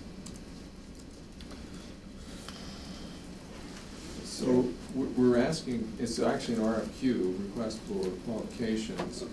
So how detailed will they get? Will they actually get into a proposal or more focused on their qualifications to do it? They'll be showing us what they can do, their qualifications. And so creating the charter and everything would be the next step in the process. Yeah, the details of the proposal would be worked out if we feel. We would want to see how they're going to propose to move forward, what they would expect from the city for the first 5 years, that sort of thing. How they're planning to staff. So we'll get basically the RFP later, more or less. We'll get the RFQ right now and the RFP later. That's actually my question, because usually if you do an RFQ, you're trying to find out who's got experience doing it and what they can do, but you almost want, in this case, an RFP to have them come to the table, identify what their qualifications are, and give you a sense of where they would go. So I think in terms of defining this, the city can define what they're asking for as broad or as narrow as you want. That's a good point. It'd be nice to see not just their qualifications, but what they would propose. We can modify that for RFP. If that's what the council would like. You have to modify your motion if council wants. We're asking for an RFQ and RFP, right? Basically. Yeah. And I was just floating that idea. I'm not necessarily saying, I don't necessarily want to direct. I'd be interested in what your impression is. I mean, we can always, I would hate to chase someone away because we're asking more upfront that we could ask as step 2, but. I don't think we would chase that many people away. I think, you know, Seems like we don't want to know the process that they would go. broadly what they would propose. Yeah. Yeah.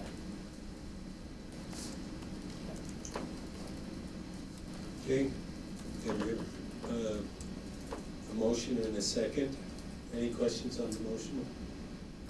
Not, then Do we want to change the motion? Or I have he an did. amended motion. Oh, did. Are you, and you're Yes. seconding? I'm out of it today, I apologize. So, those in favor? Okay, that passes unanimously.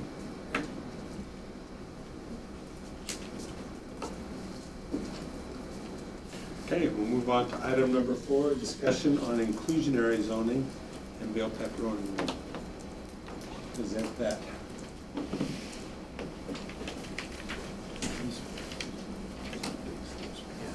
You don't have any videos we need to play, right?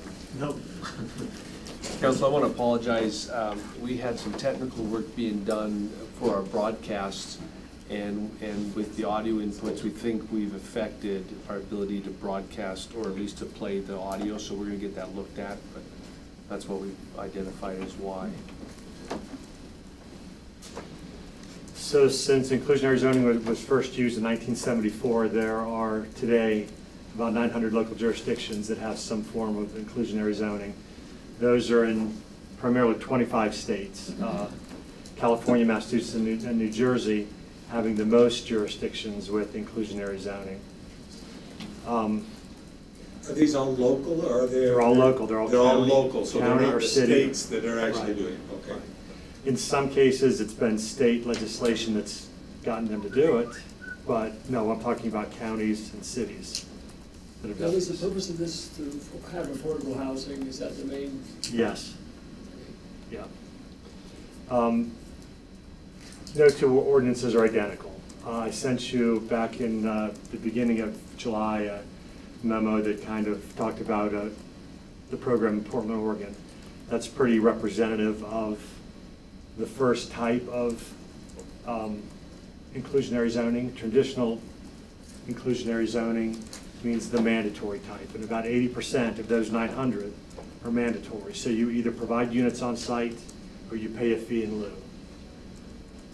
Okay, but there are these other types, volunteer programs, so you incentivize through density, through increased building height, through reducing parking ratios, you incentivize developers to do it, and you let them take advantage of it when they want to do that. Linkage fees are basically an impact fee that's assessed to new development. It can be assessed to commercial and residential development.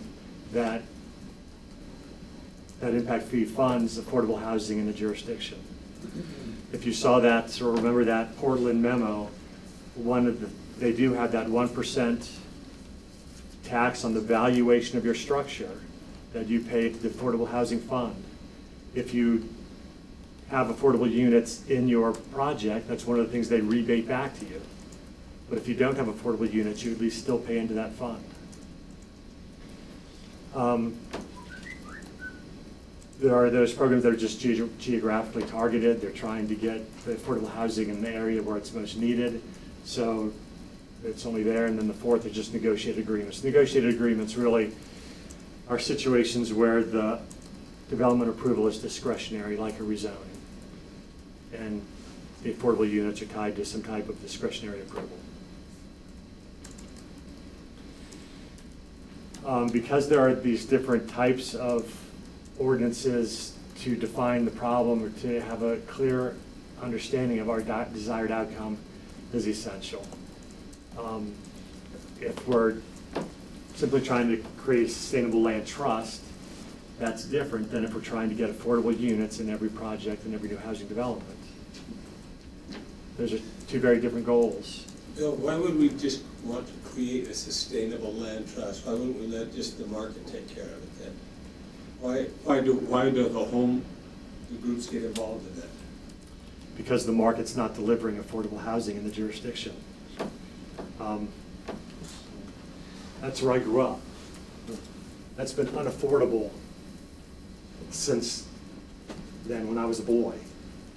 And so the county had to come up with some tool to get affordable housing, or the policemen and teachers couldn't afford to live in the county. Can you go back to the last screen for a second? Yesterday, I attended a caucus that was put on by the League of Cities and Towns up in North Salt Lake. And they were talking about the housing gap that we have. And they're saying that in the state, that with the economy the way it is, that they think that within 5 years, that housing gap, in other words, the number of units that are needed, is going to close over about the next 5 years. What isn't going to close, though, is the affordable units. For people under, 80% AMI, 50% AMI, and all that. So 80% AMI is the moderate income, 60% AMI is low income. Market rate is not affordable to somebody who's making the average wage.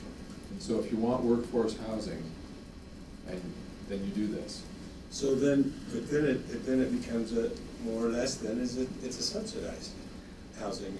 That's a question that he's asking, but it's also a question that we'll come up to it later when we talk about the city priorities. One of the questions is do we want to get into city subsidized housing as a city?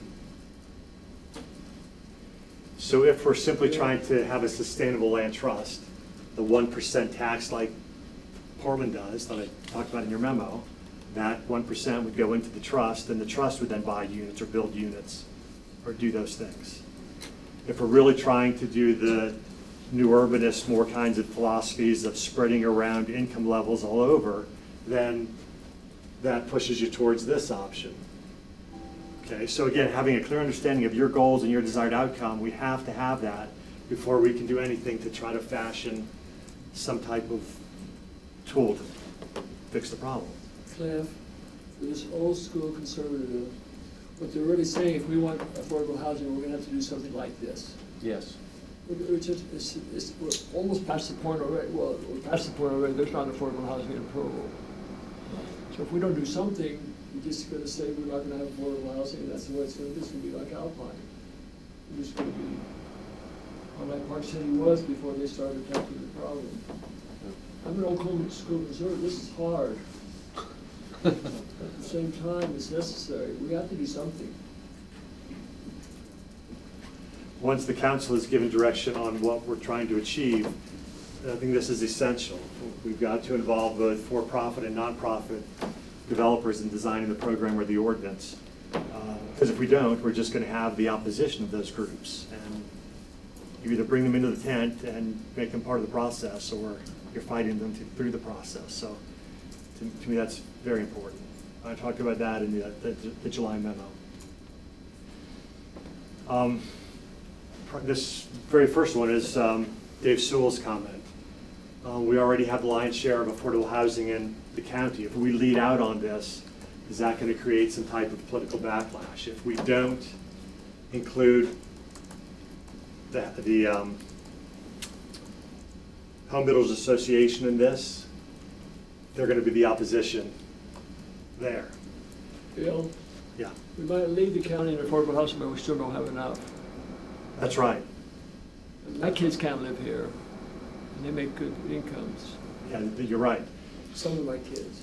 But the other side, the other edge to that sword is, if we take the lead on this, we'll put jurisdictions like Alpine step back and say, Provo's solving our problem. We can wash our hands of it because Provo's solving the problem. As we make it available, is that group that needs it is bigger, and so the problem doesn't work. just something to consider, just something for us to not forget as we go through this discussion. Yeah. One of the reasons why this was considered, I think, in the first place is not just because we have an affordable housing crisis and we need to do something to provide workforce housing, but we also wanted to provide a way to spread it out around the community so that it wasn't concentrated in just one or two neighborhoods where it becomes impossible to manage. And I think that's the same vision we had for the county at one time. It's not just having it all in Provo, but spreading it around to other cities as well. Maybe that's what the short of the state legislature mandating it, they're not going to do it voluntarily. Or unless you get Robert Vernon to go help with that community Yes. land trust. That's what the issue. That's what he's hoping. If we're trying to fund a land trust, then this one doesn't advance that goal. But if we're trying to get affordable units in the city, that may be a reasonable discussion to have or one to look at. Another comment? Sure. Number one, it's okay to be light on the hill. It's okay to be something different and do the right thing, in spite of the political backlash that might come. I agree very strongly, and I also think we could be creating a little bit of, I mean, without hard and clear data to help us understand demographic trends in the county, it seems like a vague fear that may be realistic to imagine that if we build more here, we end up solving other people's problems. I mean, I don't really have a sense that that's possible, that we could do that much to make that much of a dent, for example, that towns could wash their hands. It could be true, but I don't know. Well, places like Alpine and Highland already say to their own children, you go live in Provo or Orem until you can afford your third or fourth home, which is in the price range of our jurisdiction, then you can move back to Highland or Alpine. I've been in city meetings where I've heard that said. Okay. I don't mind having their kids live here's not bad. Yeah, I find that unbelievable that they're saying that. But unless we're requiring our citizens to subsidize it. We'll get them to stay here. They'll like it so much, they'll say, why would I want to go live in a place that's that expensive? Sorry, but I find that outrageous. I agree. I agree with the goals that you're discussing and where we're trying to go with this, but let me ask you a question that I can't answer. I don't know if you'll answer it or not, or could answer it. Recently, you approved a zone change in the river bottoms for the PEG development south of Riverwoods, across the street from Riverwoods.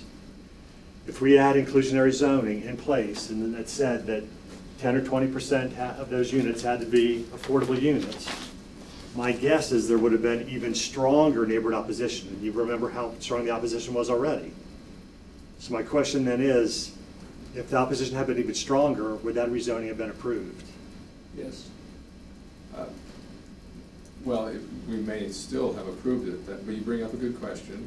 And it also then brings up in that scenario, which option is best? To say that the developer must provide it on site, or if he was given an option of paying a fee in lieu, then that money goes to the trust. Right. And the trust looks around the community for the opportunities, the best opportunities, and the best places to do one of their projects. And many of the articles I read in doing this research said the more flexible you can make this, the more success you have. So having that option of provide on site or having a fee in lieu, having that kind of flexibility really helps you get what you want. George, I'm glad that you can quickly and easily say yes, it would have been approved anyway. I just don't want to put you in a position where one of these projects comes along and the residents are upset about the affordable housing unit and now you're in a tough public meeting. They're mad at me already, so. What the heck, huh? What the heck? The fact that we approved it, they're mad, so we're gonna make it a little better for affordable housing. And then in that case, I'm sorry we didn't have this in place when that project got approved, because that's an area where we really need it. My thought on that, Bill, is I can see opposition if you've got a large complex like that that's all affordable housing, but 10 or 20%, my gut feeling is that it wouldn't make that much difference in the amount of opposition, that most people would find that to be very reasonable. Can I make a suggestion with that? Yeah. Language is really important. And truth isn't, but language. And when everybody talks about affordable housing, each person gets a little mental picture of what that means. And I think a better term, because it still falls within the parameters of affordable housing, housing affordability, is the term Dave was using earlier about workforce housing. Because when you're talking 80% AMI and all of those things, what you're really talking about is if you don't want that type of affordable housing, you're saying, I don't want a police officer to live in my neighborhood. I don't want a firefighter to live there. I don't want an elementary school teacher. I don't want a city planner. Now, there may be other reasons for that. Yeah, I like that change of wording, is much better. That's a really important point. I mean, I think people, sort of imagine a meth lab moving in the first floor of an apartment complex or something, rather than what we're talking about here. Yeah. Terry and Wayne have heard me talk about how Washington County phrased this housing for heroes several years ago when they had a big push to get more affordable housing into the community, because they had teachers retiring and new teachers coming in to take jobs, and when they looked at the job market and realized they couldn't afford housing in the county, they turned the jobs down again. So they were having a real crisis. This was just before the crash of 2006, 2007, and getting teachers to accept jobs there. So they started calling it housing for heroes, talking about how it was workforce housing for placement and firemen and teachers. And I think you tell it by telling real life stories. These are your neighbors. They're not drug addicts. They're everyday. They're the guy that makes your hamburgers at a fancy hamburger place or something. It's not what we sometimes think of the worst case scenarios. And in this community, it's more likely than not your children. Because most of our growth is internal increase. And so as the population grows and affordability becomes a bigger issue, it's our children who are looking for housing that fall typically within that 80%.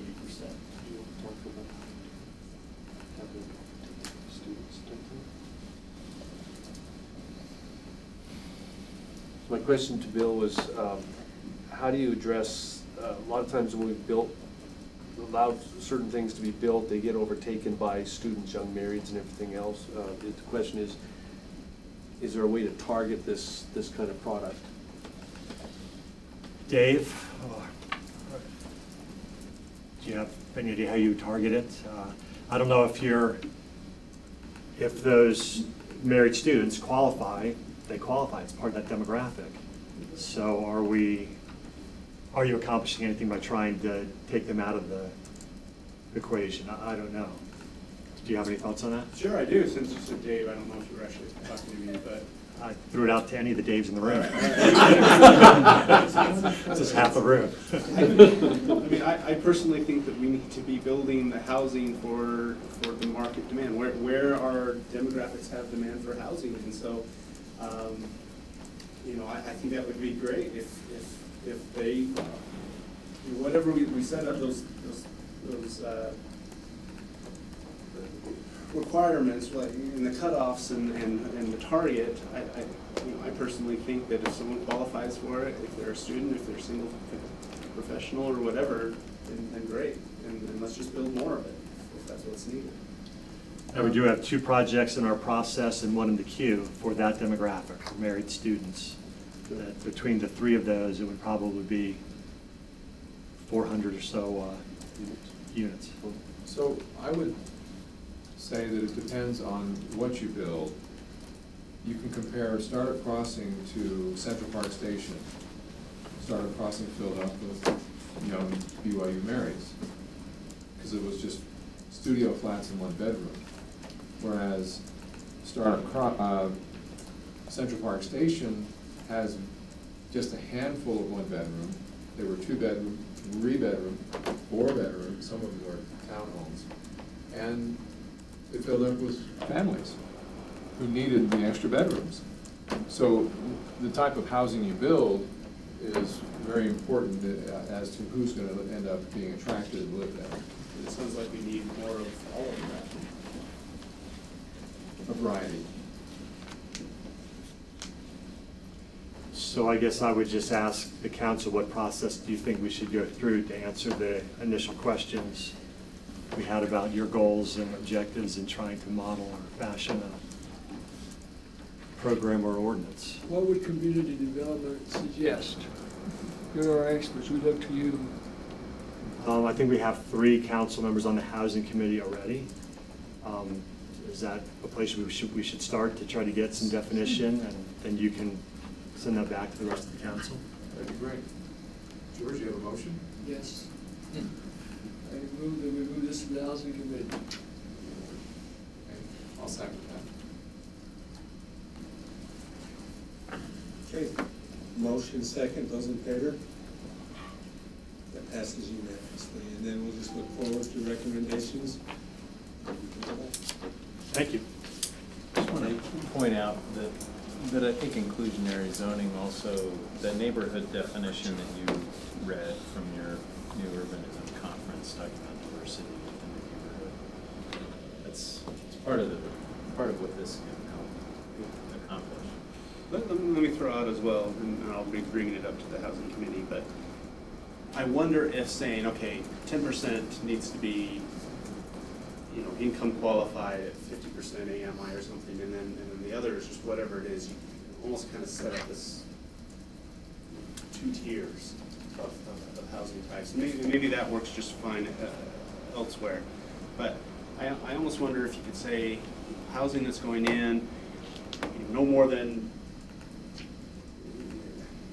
you have several tiers, you stack it, so no more than 20% can be you know, super high end, and no more than 40% can be over 150 AMI, no more than 60% can be over 100% AMI.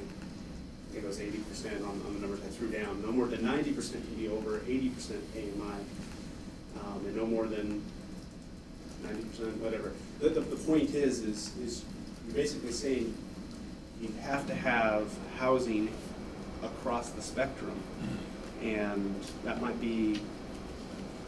That could be difficult to manage, but what we should do, Bill, with the housing committee is bring in like the homeowners association, the home builders association, and start with them on that level as we were discussing and forming something to bring back to the council. Well, once the housing committee brings something back to the council and there's some consensus, what I was imagining is that community development, or in conjunction with your staff or on our own, we would form a focus group of profit and nonprofit developers, the Home Builders Association, our focus group. We start talking through how to. Well, yeah, it's kind of the chicken and the egg. I'm just wondering if there's any way to reach out to those groups that we do want to deeply involve in it and just get an initial, what's your experience with inclusionary zoning, and if it works, how does it work in your opinion? Yeah. And see what feedback we get, because if they're negative, then what are the objections? If they're positive, then what are the incentives they like? They're not going to be positive, so. Yeah, I'm a member of the Home Builders Association. What I'm hearing being discussed among the group is that last item up there. They're looking at going to the legislature and saying, hey, stop giving B and C road funds to cities that don't do their share of affordable housing. So they're serious about it. Yeah. Okay. Before you got one foot out the door, Bill, sorry. No, I just wanted to stay outside of this. Gary's here too. So, to do this, we've got to get the government involved. Why doesn't the market take care of this? So is it because we have a limited amount of property and there are enough buyers for high-end homes or expensive homes or above the affordable level, whatever it is, that all the property can be built and sold in that area? Or why doesn't, in other words, if a builder came in and said, I'm going to build 900 square foot homes, I keep them affordable, I keep the price down. That's what happened after, all East and East, some of these neighborhoods, you see that families bottom, raised families. Is that just have we just come to expect more and be affordable? I don't understand that right there. I think it's a combination of land price, development requirements, and cost of that. Just all of the costs that go into actually bringing the house to market, which you know better than I do as a builder. So those developers who are bringing it to market, it's because they're getting subsidies through HUD to be able to bring it below market. I start across it through LIHTC and through other government tools, bringing it below market. But if it's just left up to the market, by the time they do all the things that's required to build that unit, it doesn't sell at 80% AMI. From someone who has an 80% AMI income, just can't afford it. It's just not size. They would have a harder time qualifying for the house. I mean, even if you went FHA or another program, you still have to qualify. It's the market forces are pushing the land value. I think you alluded to if we did the land trust and we took the land value out of the price of the house, that was $150,000 right off the table right there. So with the higher price of land, with the cost of doing business with the community, and by the time you pay your impact fees and everything, it's not affordable to the 80% AMI level. I talk to builders all the time who say they would love to bring something in at 80% or 60%. They'd love to be in that market, so they'd sell it that fast. They just don't know how to do it with all of those costs. Land and regulation. Regulation's a big part of it. So we're talking here about inclusionary zoning. Well, exclusionary zoning, one of the de facto ways that exclusionary zoning happens is lot size. The bigger the lot, you're pricing people out. And so density. And so those are some factors. There's a couple of other factors. One is... May I interrupt you just a second? So lot size is number one. Number two is unit size. In an R110 zone, you have to build a house that's at least 1,200 square feet. So you can't build that 900 square foot post-World War II starter home that got built in the 40s. You can't build that in Provo. That's one of the first things that people attack exclusionary. So you go out there and you look at how big a lot do you require and how big a house do you require, because those things by themselves. That's something we have control of. Right.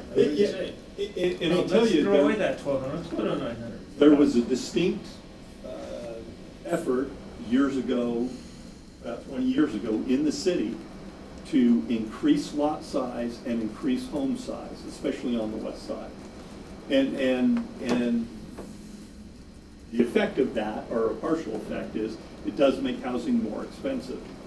There's a couple of other factors too, one being housing, and this has been alluded to also, housing types for demographic profiles where they want to live.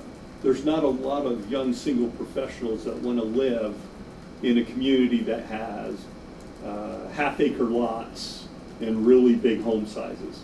There's just not that demand for them. They want to live in a place like Provo that has more of the amenities that they want and things that they, and so that's one problem. Another big problem is, I think this last year in Utah County, we added more jobs to the economy than we added households. So if you went out and looked at all the building permits, all the units attached to those, we, as you know, everybody cheers a growing, booming economy, but as you get more jobs, you have to have, that typically means more households, and the market's not keeping up, and for a lot of those reasons that we've talked about. So when you're looking at the population increase in the Utah, and in particular Utah County, as one of the best economies, we all cheer when we see Provo #1 for business, Provo-Orem area #1 for, you know, all of those things. That means a need for housing. So here on the west side, if we have 10,000 square foot lots and it costs $100,000 to $125,000 to bring that lot to market, what's that house going to sell for? the lot is 100 to You're gonna 125,000. be 3 times, at least 3.5 times, or, well, it varies now, but yeah. And just to make the math simple, if they were 5,000 square foot lots, what would it take to bring the house to market?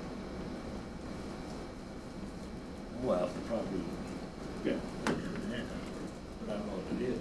Yeah, but it would be a substantial reduction. I'm just curious on the lot size question, are there communities that are moving to sort of average lot size instead of a minimum for every unit? So you could get a little bit more flexibility? The best examples of those are the new urbanist communities that have been built around. And Daybreak takes a lot of, moves quite a ways in that direction, where it's an average over the entire community, and they have every different housing type you can imagine within their community. And it helps when you are dealing with a large, one entity with a large amount of property that you Yes. can do that. Yes. If somebody just comes in with 5 acres, 10 acres, it's hard to really do much, you know. And those decisions have big impacts on things like sewer. You know, and that's one of the big issues on the west side is what density overall, and then even in particular locations, should it grow, because that will have a substantial effect on the price and how we do the sewer and all of those things.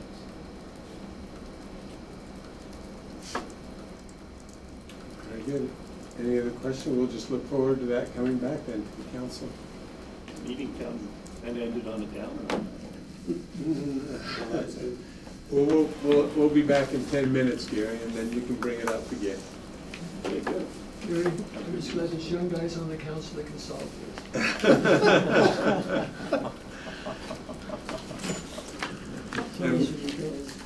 And we'll now, thank you, Dale. We'll now take a 10-minute break and come back, and Gary will go on to the next item for us.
Sustainability coordinator position.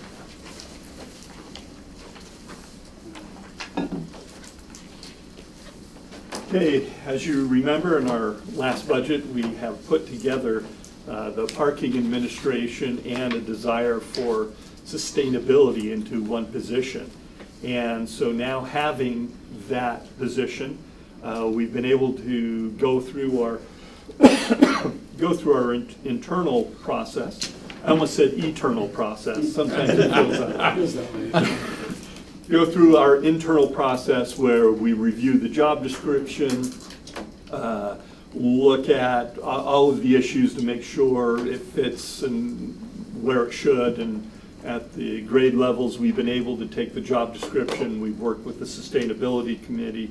They've looked at it, and it's gone through and has now all approvals and was posted actually this morning. Wow. So it is out. It is posted. In addition to all of the places that we normally post, we've worked and gotten information from the Sustainability Committee about areas where they think it might be good to post that we haven't seen. So we've posted in those locations. Also, we've given our final job description. They now have a copy of it, and they're distributing it among their members, who can then distribute it among their professional organizations and get the word out more broadly. This is one, it is a bit of a unique type of position. I've only known of one place that had a sustainability parking combined, and they don't have that anymore. The job grew to the point where they've now separated them out.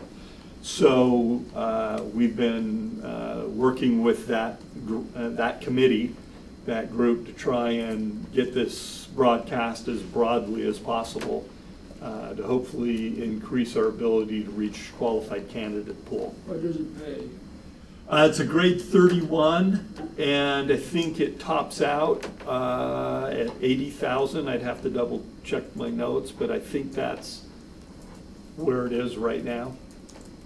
Can you send the job description around to us? We got it. Yeah. It came in our emails, so I can just send it. Okay. So they could afford to live in Provo? It depends on how large their family is. So that's where we're at now. We're excited about this, gone through that process. We're going to keep it open for 3 weeks. To be honest, we typically do 2 weeks, but with this one being a little bit unusual, not having the experience with this exact job classification, and there not being a lot of sustainability / parking issues out there, we wanted to give it a little bit more time for people to take a look at it. So the process from there is when it closes, we will then go through and do an initial review of all the applications that come in, and look and see what we've done. And depending on the applications that come in, I guess there is a possibility we could go in and say, you know, we got 2 applicants and they're not qualified. We've done, you know, we've got to do something. Either the description doesn't make sense, the price range doesn't make sense, but I can come back and give you an update of where we are on that process at that time. One of our planners left and got a job in Wasatch County, and went there, and so we had a position open, and we advertised for a planner 1 position, and we went through our normal routine, and we had 4 applicants. Whereas, say, 4 years ago, we probably would have had 30. So that is one of the difficulties generally we face, and Wayne can probably tell you more about that as a city. Having it all over the city, same problems. In recruiting. He that left was a planner 1? No, he was a planner 3. That's what I thought. He was a planner 3. So who was it that left? Corey, Corey? Austin Corey, yeah. Austin Corey, yeah. He, Big loss. yeah, it's a huge loss. He, actually, there was just kind of talked Corey up a little bit. There was a bidding war at a community near Pocatello, Idaho, wanted him to come up, and that's where his wife's from, and was thinking of all that and wanted to go up there. And then as they looked at this, Wasatch County job came up, which is, I think, 5-10 minutes from his house by bike. And as they looked at it, his wife didn't want to leave her friends and, things in the area. But it was just such a good opportunity. It's a supervisory role and a good stepping stone for him. We're really happy for him. He deserves it. He'll do a fantastic job up there.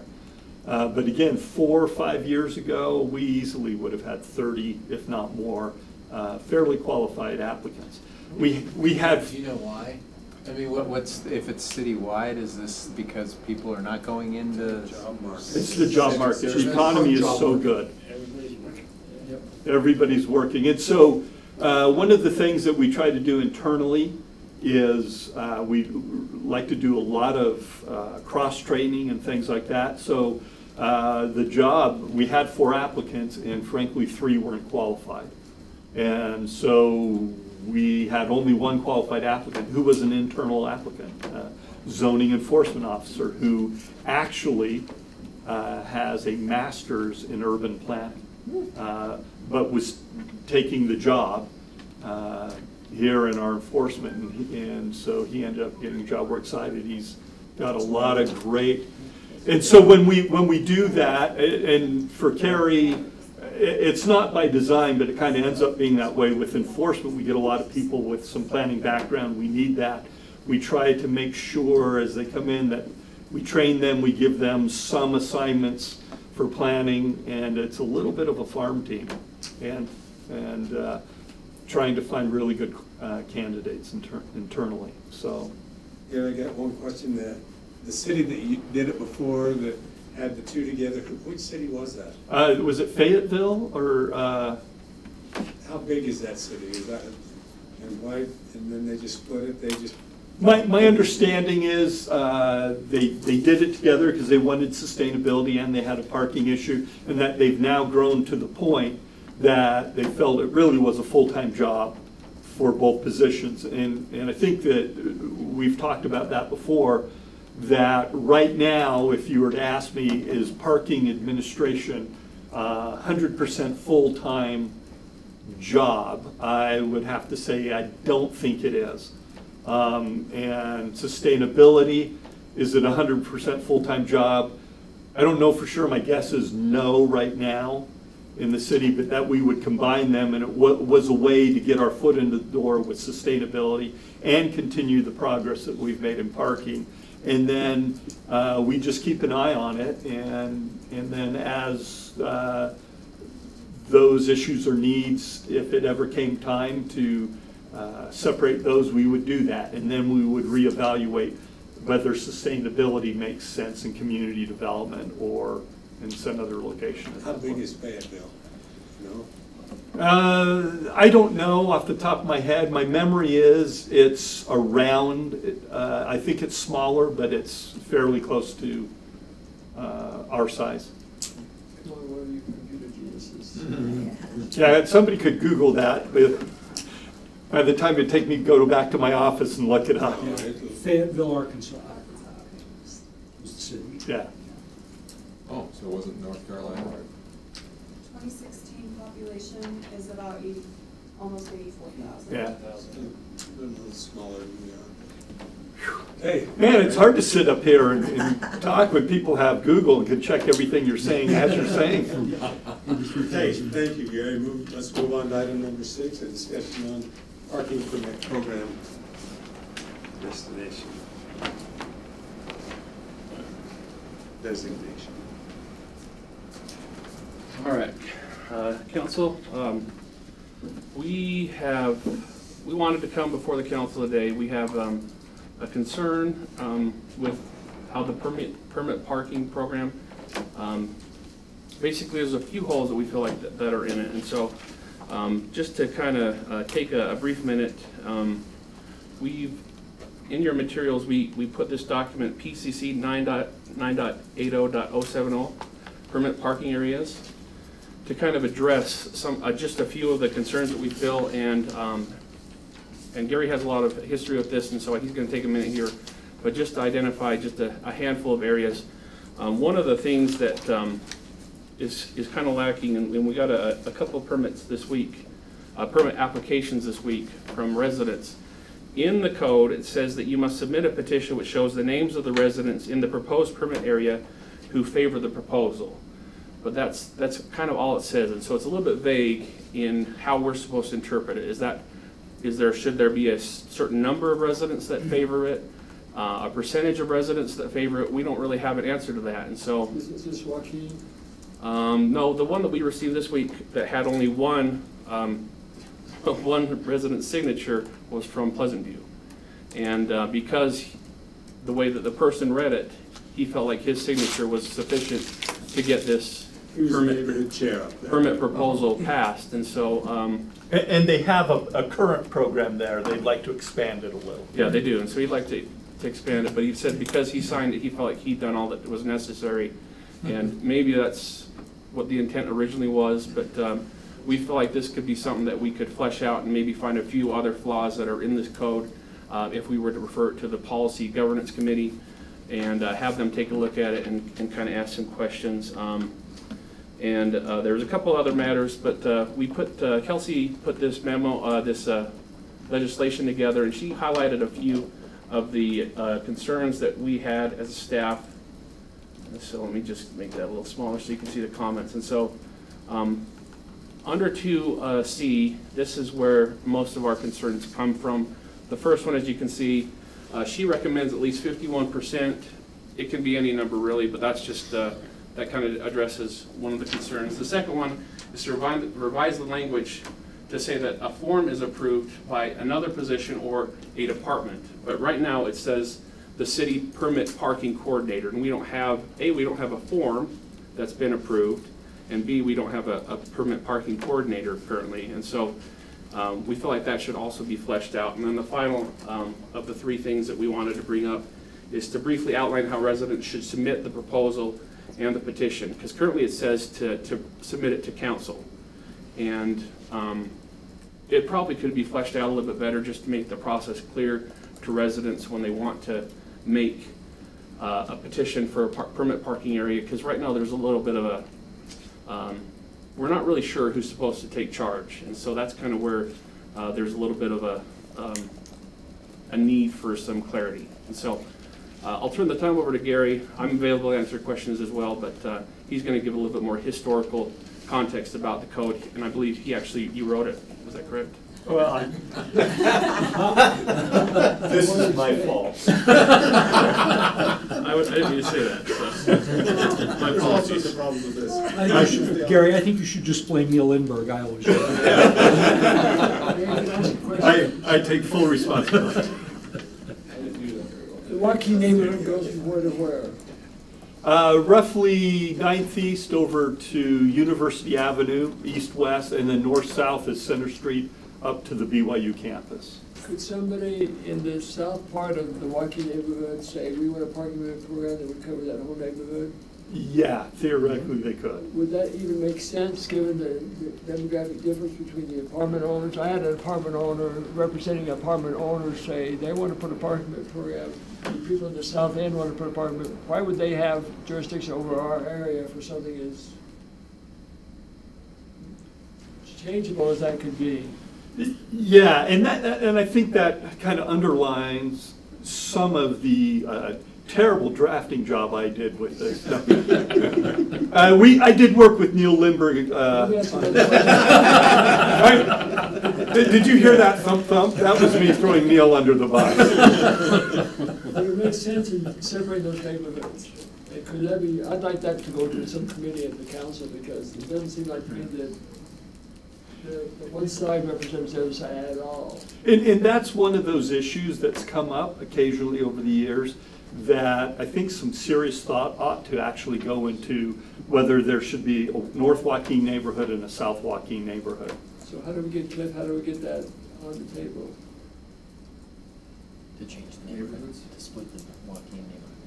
We would take it to the neighborhood program, that committee, and talk about it first. Okay, could you do that? Yeah. Thank you. And whatever results, I'll have Neil draft it up. So the desire for some residential parking permit programs has always been around in the city in areas where you have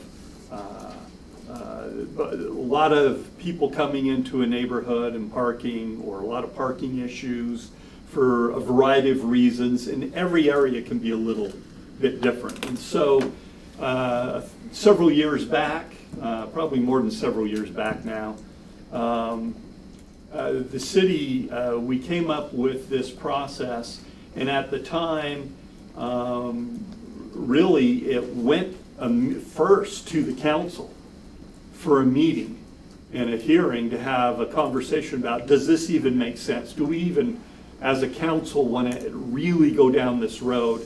And then if the council voted, then they would send it to staff, and then actually staff would do a lot of work to come back and give some recommendations about the proposal that came from the residents.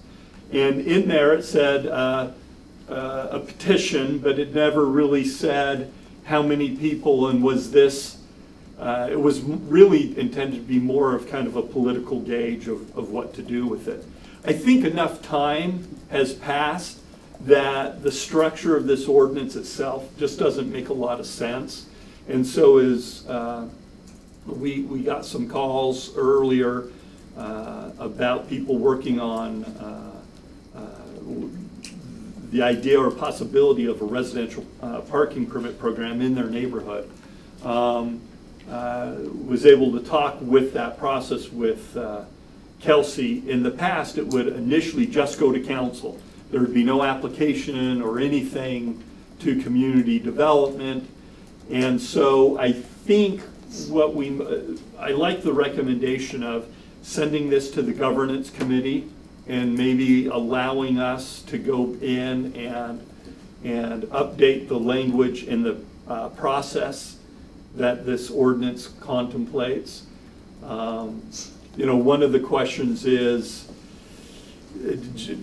what Mr. Stewart just brought up, do we want one person from a neighborhood just to come in and say, yeah, I'd like to do a residential parking permit program, and I'd like to have it do X, Y, Z, and this is the area I want it done in. And then, as a city, we now go through and do all of this work and effort to take a look at it. Similar to somebody today can walk into community development, make an application, and say, I want to do a text amendment to some text that we have. They pay their application fee, and man, the wheels start turning, and we really go through that process. And so part of it is a question of what is the council hoping to accomplish with some of these things with the permit process now, and in light of now that we're going to have a parking administrator position on board, you know, how should the process work? And other than really, we need to go in and dust this off and really take a look at it, see if it meets today's needs, which I don't think it does. So, I think this is a good attempt, but I think we need to think a little bit deeper. A couple of the scenarios that, let's say there's a street in my neighborhood that's interested, and to say that 51% of the residents, well, I would prefer knowing how many of the addresses, not the fact that there's 10 people in this residence and one person in the other residence. Every residence or address should have one vote in the outcome. And then the question is, if there's a difference in opinion between the owner of the property, let's say it's rented, and the renter, Because you could go to the resident who lives there, and they have one opinion, but the owner has a different opinion. So that could be a little bit weird. If it's owner occupied, well, that's pretty simple. What does the owner occupant have to say? But I'm reluctant to say that it's the number of residents versus, I want to see how many properties are affected and how do those properties feel about it by property. And one of the difficulties, I'll tell you up front with petitions in the past, we've kind of gotten away from petitions over the years. There used to be several type of land uses and different things that you had to have petitions, and people would bring them in, and we hated them in community development. This is why. Because they turn in their petition today, tomorrow I get phone calls, and it's, the guy came to my door and it's my home teacher and I couldn't say no. Now today I don't know what they'll say. They certainly won't say it's my home teacher. They'll say something else. Ministering brother. It's my ministering buddy or something. And I couldn't tell them no, but will you take my name off the petition? I really don't want this to happen, but please don't tell them. I mean, we get that all the time when there's a petition. And so it really puts people in an awkward position. So there can be differences of opinion in the neighborhood, and people feel, I have to sign this petition. And then they call the next day, or I really don't like it. And so I think through the governance committee, we can probably think of ways to deal with that, because to really understand, and plus we'll look at things beyond that. If it comes in for just one street, well, I'll tell you, as staff, our analysis is going to go way beyond one street, because you restrict parking here. If you don't do something else around it and in logical geographic boundaries, you're probably going to be running into a problem with, oh, okay, I can't park here. Well, I'll just go 10 feet up here, and now I can park. Is there a way to do a survey that's like a precondition of the petition? That's maybe done via email or something, where it's all anonymous and people can give their opinion, and you say, well, until the survey results meet a certain threshold, we will not accept the petition. And that's a great idea. And when this was written back in the day when you couldn't do a lot of the things we can do now through email, much less things like Qualtrics surveys or some of these other tools that we have where people can come on, like Bulldog Boulevard. I thought that was a pretty good discussion. People could get on, make comments, and we could make it so that they can do it anonymously or in different things we could administer it. I don't know if anyone wants that responsibility, but if we were the administering body on that, then we could just say that there's a certain circumference, depending on the particular proposal, that requires us to survey, and we have to get a certain response rate, and as long as it meets a certain percentage, statistically significant percentage, or statistically significant number of responders, in order to know that this is reliable data. Yeah. So back when we first tried as an experimental zone, the A overlay, it had this 70% threshold, which is actually pretty darn high. Yeah. And that was 70% of the property owners that wanted in or not, because it was a property right. Mm-hmm. And now this isn't a property right, but I still think going by residence, and if you did it by residence, then you have to have a little discussion in the house, at least between the couple, the husband and wife, who often go to the polls and vote for different parties and all that other stuff. So they're going to have to figure it out. The wife's always going to be mentioned, we'll put wife in there. They cancel each other out almost every election. In other words, Wayne hasn't voted in years. So if if you did it by that household, you would have a conversation, and that they would have to figure out if they're for or against. Yeah, and these issues can be very divisive in a neighborhood. And so one of the things that we want to look at is to,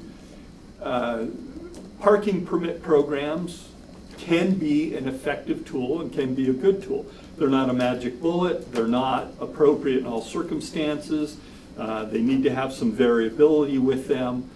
But at the end of the day, if you don't have a high degree of buy-in from the community, it will really cause, when it starts being enforced, it will really cause heartache in the community. People tell me that there's a parking permit problem, and Bill Holterson, he's always telling me there's a parking problem in Provo, and I always tell Bill, I can solve parking problem in Provo with, 1,000 gallons of red paint, but people aren't going to like it, and so just because you can do something doesn't necessarily mean you should, or it's the right thing to do in this circumstance. So parking permit programs are generally a love-hate relationship. Yes. As I walk through the neighborhood north of Seven Peaks, and then over closer to campus, there's different flavors in different areas and different problems created by the nature of the restrictions. And that became a topic at the door. They say, well, do you have any problems, issues in your neighborhood? Oh, no, things are fine. I said, what about the parking permit? Oh, yeah, well, let's talk about the parking permit. And they would talk about it. And then after they vented, you go, so do you think we need to get rid of your parking permit program? Oh, no, please don't get rid of it. So sometimes they wanted it tweaked, maybe easier to do the guest passes, go online and do the license plate or something. That would make their life easier, but they didn't want to get rid of it because of what it had accomplished for the neighborhood. Gary, how many do we have right now? I think we have 3 main areas. Wayne, do you know? And in the past, internally, that's something we've got to kind of refigure with this parking administrator position. A lot of different departments touch it. Yeah, we have one north of Seven Peaks, we have the University Gardens area. Pleasant View. Pleasant View. What about the new area in Arlington that we approved? Was that separate? That was just an extension of the Seven Peaks, yeah, foothill area parking. And Paul Evans, when he signed, that's an extension of an existing parking permit program in the Pleasant View neighborhood. What Dave says is true probably of all 3 of those areas. They would not want to get rid of it. That's correct, and occasionally we've had new residents in the area who've come in and said this is such a hassle, and as soon as we send them to talk to the neighborhood chair or someone else about it, they come back and say, oh yeah, that's probably going to work for me. So yeah, I don't think we've shrunk any. We've extended at least one of them and have a petition to extend another one. And there've been I know at least one that we denied though, that came back in the neighborhood. Well, we did, yeah, we had one for Joaquin, which had a delayed effective date, and in between the adoption and the delayed effective date, it was rescinded. And then we had one proposal in the Wasatch neighborhood, a limited area up there, which, again, we got a petition for. We held the public hearing and discovered that the petitioners were a relatively small minority. And so once we had the public hearing, we did the study, and the council came back and said, no, we don't want to do this. And that was also a classic example of what you were talking about, Gary, of the concern of the broader neighborhood because it was going to immediately impact the broader neighborhood. That's right. It was such a specifically zoned area that clearly it was going to push things elsewhere. Of necessity, as a city, we'll look at things beyond what an applicant may want to look at. We have to look at how can we enforce, what's the cost and all of those, what are the impacts on adjoining properties and neighborhoods. And the more tailored they get, the more difficult they are to enforce. If you have a wide variety, of times, for example, it's pretty tough for a parking enforcement officer as they're cruising through to know exactly what the boundary is and how it applies. And so we've tried to have larger areas rather than smaller, and more uniformity rather than more customization. And again, it's always a balancing act. But. So I agree with council staff's recommendation. I think just as we go on into the future, we're going to get more and more requests. And so we probably should dust this off. This was written at a time and done at a time where it didn't have kind of the importance and thought, and we have different technology today, both to get information and feedback from people and to do enforcement. So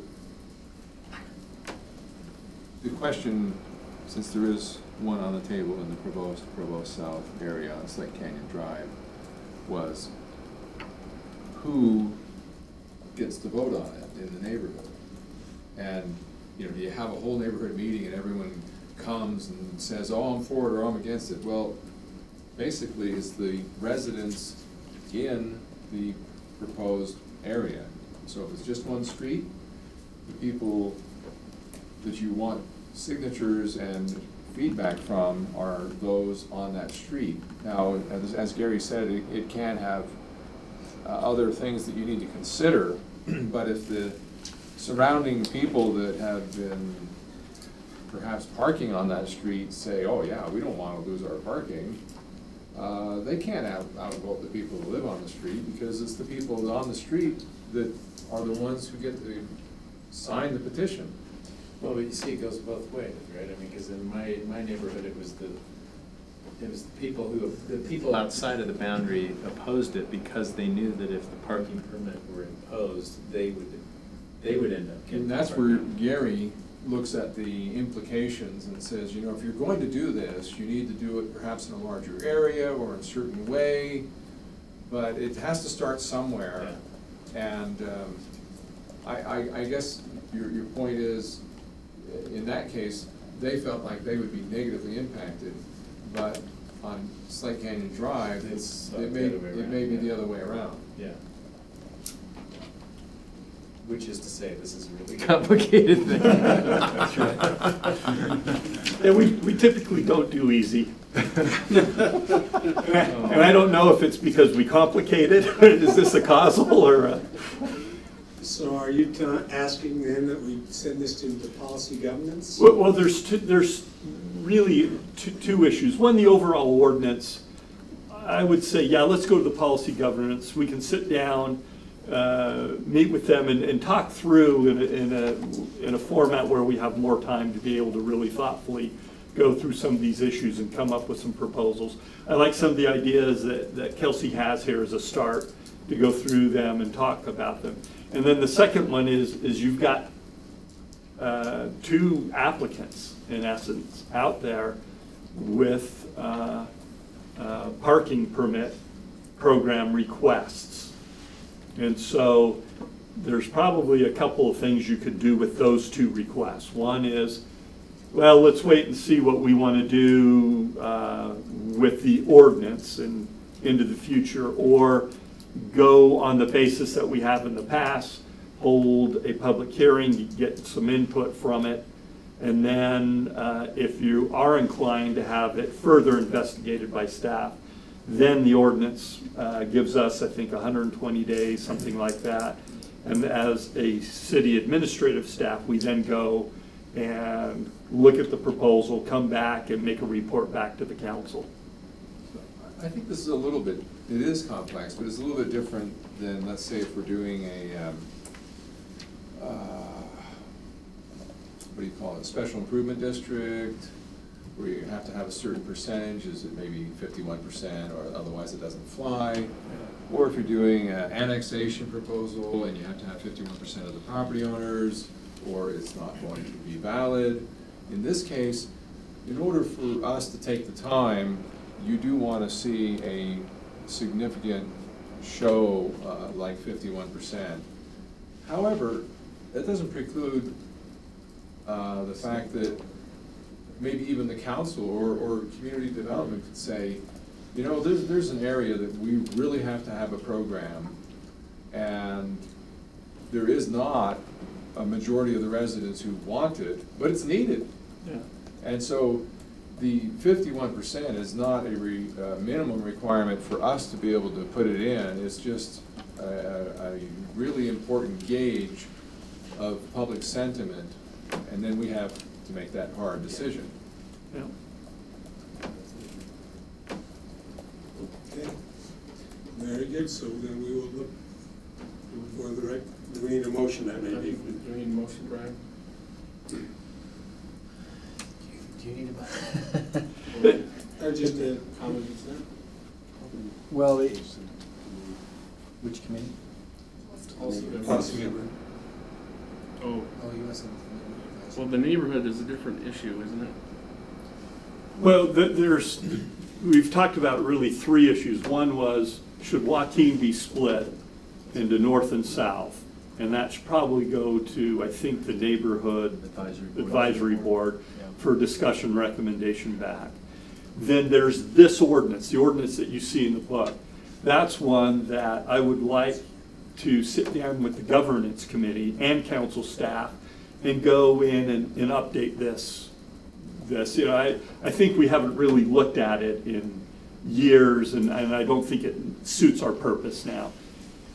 And so that's the second issue. The third issue is two neighborhood chairs or two neighborhoods, or at least someone from two neighborhoods have come in and say, we are proposing a residential parking permit program, one down in the Provost area and one over in Pleasant View area.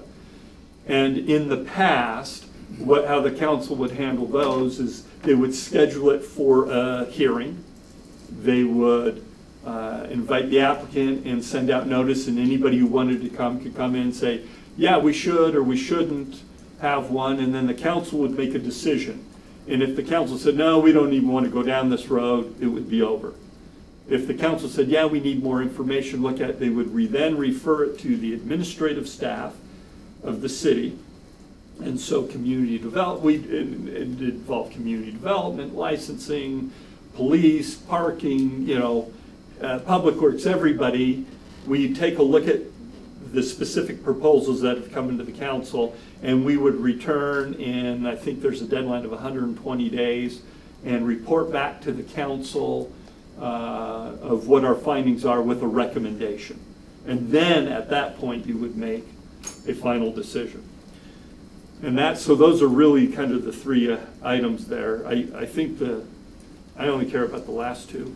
Well, and I guess number one, George has already made a request of Cliff to discuss that with the Neighborhood Advisory Board, which he said he would do. Number three, I don't think needs a motion because that's just the process, and the process just needs, I think leadership just needs to schedule the hearing because that's what the code currently requires. But I think it would make sense for there to be a motion on number two to get the sense of if the council does want this to be referred to committee for amendment. And the current process, does it actually require three? Yes. 3 times it has to come before the city council? Yes. 2 public hearings and one to bring it forward, right? Well, they're all public hearings, but the first one, the purpose of it is just to gauge interest. And the other 2 is this is the plan. And the second one is to approve the plan that will be sent out as, for consideration, and the third one is to actually approve the plan.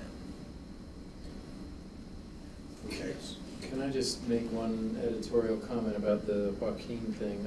I'm a little worried that they've never, as far as I know, petitioned to be divided, and I don't want it to sound like to them that we're sort of telling them that they should be. I think it's a perfectly valid question for us to pose to them, but I just, in the discussion, I just want to make sure that we're not. I've had several Joaquin residents, property owners, petition me. So I would just point out, this brings back the age-old question of who is represented by the neighborhood program. And it is primarily to represent residents. And we have changed that a little bit lately to say that we should be also be including business owners. But as far as absentee landlords, they are invited to come to meetings, but they don't get to vote because they don't live in the neighborhood. I guess my These aren't concern. absentee landlords, these are people that own the facilities. They live there? They own them. That means they're absentee. Okay, yeah. Yeah. I guess my concern is that, I mean, I could see this going both ways, and I mean, I don't really have an opinion on it, but if they're separated entirely, it seems like you almost invite more conflict than if they're not. I don't think we can have more conflict than this right now because it's parking.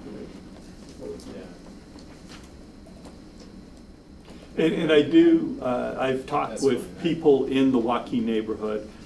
Some are looking at and thinking about and having meetings of a parking permit program in the Joaquin neighborhood. For the whole neighborhood? Yeah, for the whole neighborhood. So if you're a property owner on First South, you're gonna tell an apartment owner on 8th North, or First North, 8th North, that they're gonna have to have a parking program? Well, you're not gonna tell anybody anything, right? But you can ask for one, but the council will ultimately decide. Oh, I understand. Right. Yeah, and the council has the option to But reach they're out to they're anybody. representing that the neighborhood wants it. See, when you have that kind of diversity of opinion, I mean, there's such a difference here. The people south of 4th North say the neighborhood wants it. The apartment owners north of 4th North say, are you kidding me? Well, and that's why, at least currently, I mean, as bulky as the process is, that's why the first step in the process is to hold a public hearing for no other purpose than to gauge public interest. At which point, at the end of which the council can say, we have gauged that there is insufficient public interest, so we refuse to go any further. And I can tell the people that I've talked to that would be the first process. They were afraid it would come directly to the council.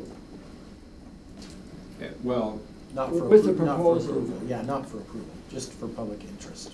and typically you would, the council should, just like anything going to the planning commission, you want a neighborhood meeting, and if you're having a neighborhood meeting and it's affecting the whole neighborhood, you should notice the whole neighborhood, in which case everyone would get a notice, at least every residence, whether that gets back to the owner or not, because that's a whole different process. Right.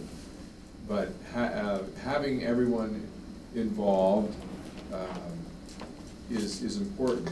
And it's a fine line differentiation, you know, who gets to elect a neighborhood chair, for example. They're elected by the people that live in the neighborhood. They don't get elected by the landlords. But that's not to say that landlords don't have a stake in the whole thing. They do. Shouldn't an area that's dominated by landlords have maybe a different criteria than you're just enumerating right now, David? Well, that's almost like what we did downtown when there was no permanent residents downtown. It was the business owners that were over, you know, like deep. And what did we do there? We had the business owners in charge of that neighborhood. So Yes. that's what I'm proposing. Right, so what you're proposing is splitting it so that you'd have the north and south. Right, so it's represented by the people that really own the property. And it's certainly worthy of That's what I'm consideration. asking for, is Right. a discussion. Right. Okay, then we'll look for one motion to send this document to the Policy Governance Committee, and the other two items will be following a process and having a discussion in the Neighborhood Advisory Board. Look for that motion. I'll make it. Thank you, George, and count on you. And there's the other George, thank you. Those in favor? Oh, discussion first? Yeah, just real quick, so this does not preclude the parking permit program applications that are currently before you from going forward with the regular process. But as we go forward and refine this, it would certainly affect the future ones on how they would. Well, no, I thought it affected the current ones, that you could say that we're working on a proposal and we're gonna kind of wait to move ahead until the proposal comes forward. That could be, I think, well, and Brian My motion would be to. Well, I was just gonna say, if they're, I don't have any problem with reaching out to them and asking them if they're willing to wait. In theory, they could make an argument that the code says what the code says, and if they insisted they wanted to go forward, we probably My motion would should. be that we ask them to go ahead, ask them to wait. Because at your first meeting, you could say, we're not interested in going down this road until we fix this. Right, for sure. So at the end of the day, if the council wants, you can fix this and really have a good conversation about this ordinance and how to do it in the best way and who's included and how these things are going to happen before you go forward with these two. They ask that they be willing to wait. So This isn't like pending legislation that they get something in first and so we have to do it. Or else maybe we have to do it and we can just say, no, not right now. Well, and that, yeah, as Gary said, I think you, in the same way, I mean, we talked about this with the ripcord provision for developers, right? That you can, developers don't pull the ripcord provision because our response to them is, if you insist on, that we respond within the deadline, our response is going to be no, right? So you can do the same thing here and tell the two petitioners, we will hold a public hearing, but we anticipate that the result of that hearing will be we decide not to go forward because we don't want to go forward until we fix the process. So my motion would include that Gary's business for them with that criteria. Okay, that's an amended motion. Is there a Can you second? restate? And we're moving the parking ordinance to the Policy Governance Committee with the caveat that Gary talked to the two pending applicants about waiting to move forward until the committee makes a decision on the ordinance. Okay, second that. Second by George. You made me say the Go ahead, whole Dave. thing. That was. Dave has a comment on the motion. I chair the Policy Governance Committee, and I've really been chomping up a bit to dive into some plethora of election-related policies and what the current code is and whatnot. And so I'm hoping that that's where our main focus is going to be over the next couple of months. So I don't know how quickly we would move on this. If we had a parking coordinator, it might be interesting to see what proposal they would come up with on that. But just a heads up, particularly if we're going to ask people to delay. I just don't know how quickly we would Okay. get to this. So they've had numerous meetings in the Provo's neighborhood, and I think they have a pretty good idea of where they are and on the support, and you know, I'd hate to put them off 6 months or something because we're trying to tweak the process. I would prefer not to put them off either. I think a lot of work goes into these things, and we do have a process that's in place in law, and we have plenty of opportunity to review it with the 3 hearings and everything. So I would prefer to do them in parallel to work on fine-tuning the ordinance, but allow them to go forward.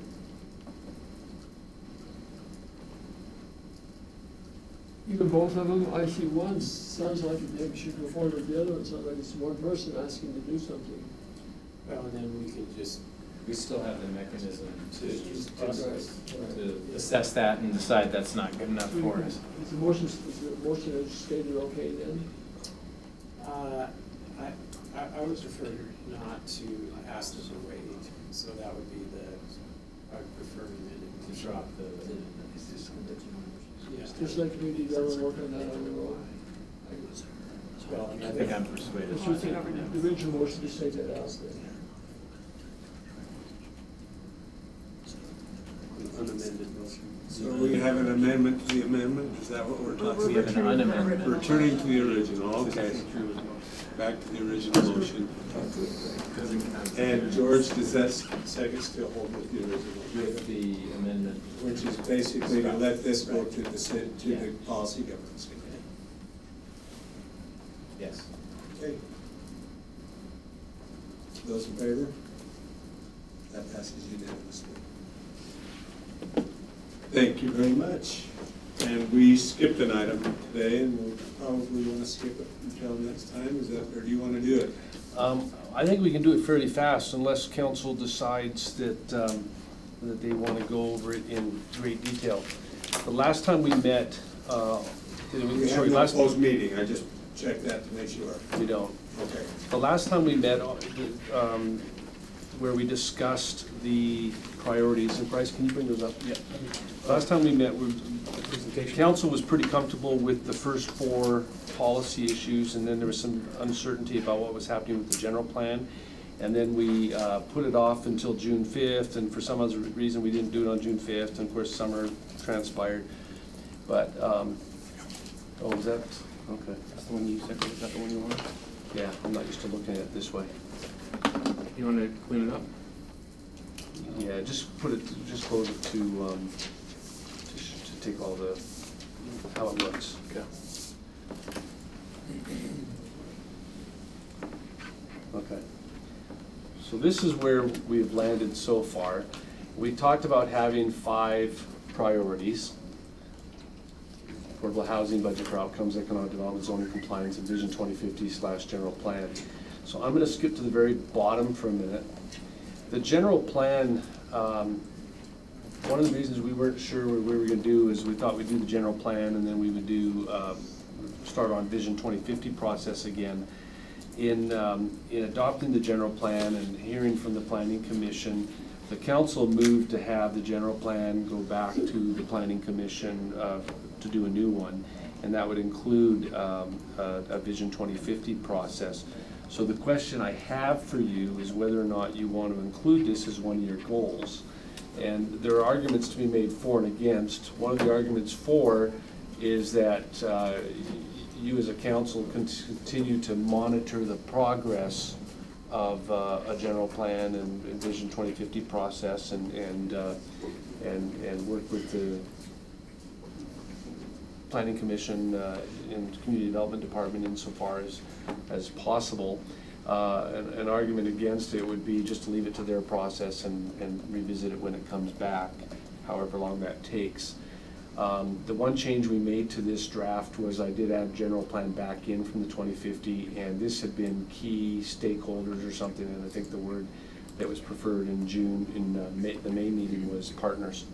So I threw that in there. So one of the questions for you to consider is whether you want to include 2050 general plan as one of your 5 priorities. What I've done with the Should we do it these individually? Sure. Because I want to beat George on this one. I move that we do that, that we keep it in the priorities and that we just monitor the process and see what's going on. Okay. I'll second that. Any? I don't get to call the question or discussion. So. I do have a comment on that. And I apologize if I've forgotten already, if this was already decided.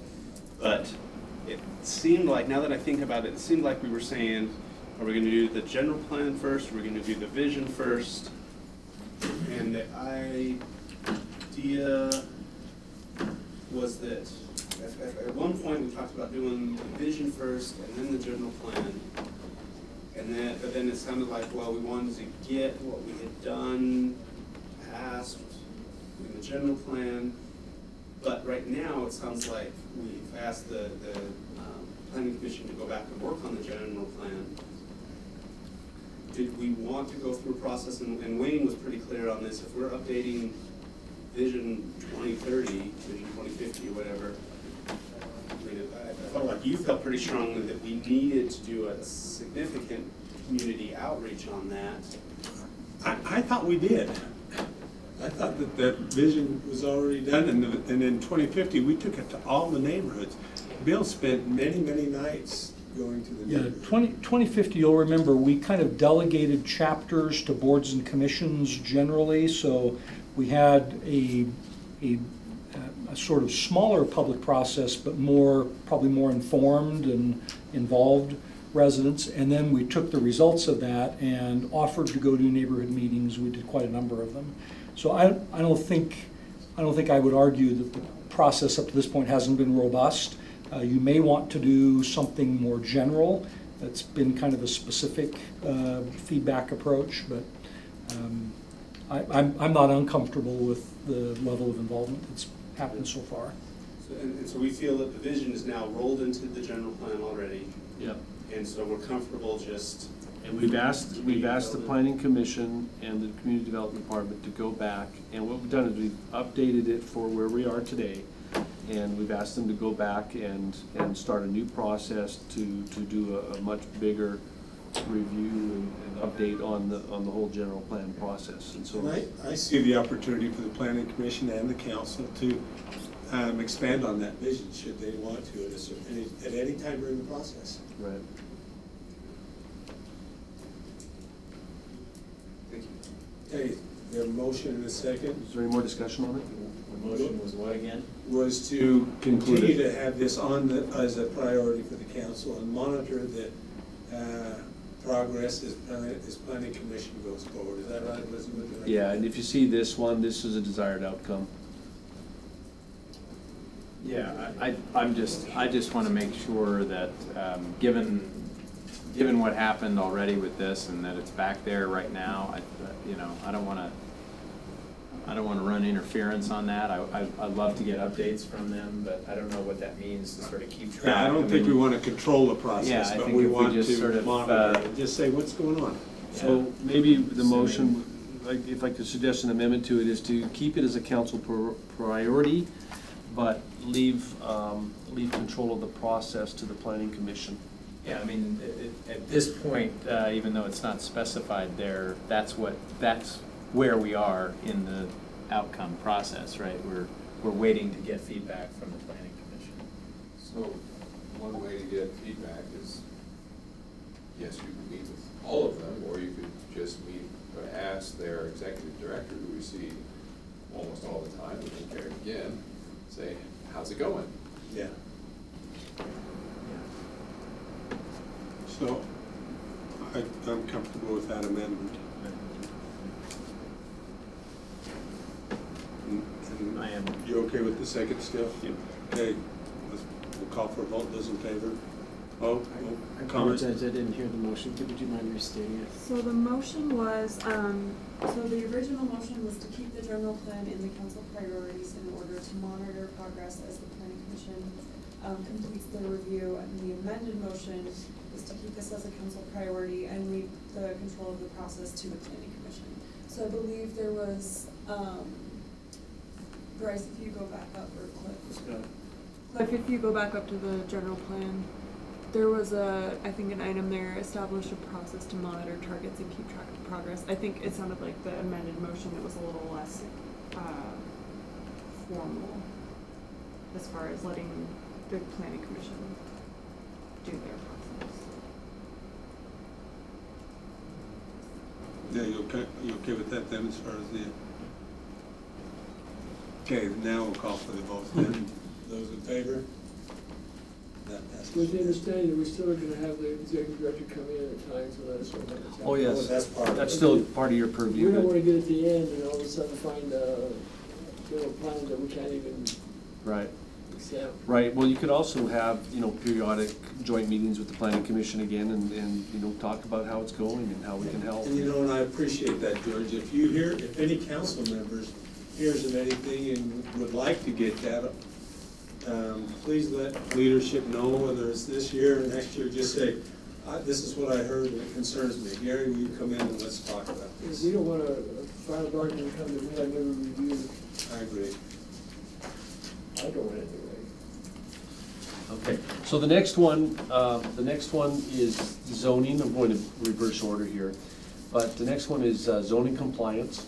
And the only changes from the language we made was on here in yellow.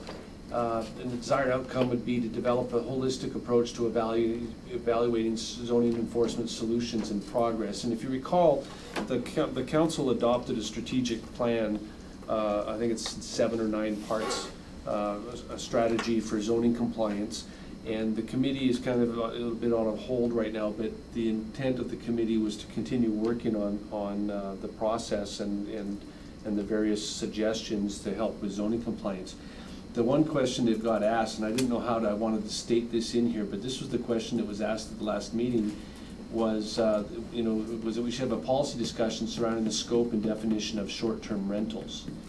And as a desire, I don't know if that's a desired outcome or if that's just a statement, but I think my recollection is that the strategic plan included looking at the issue of short-term rentals.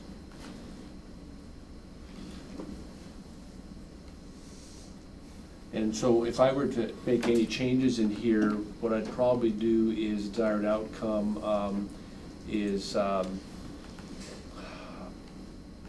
necessarily progress, substantial progress maybe on the strategic zoning plan, zoning compliance plan.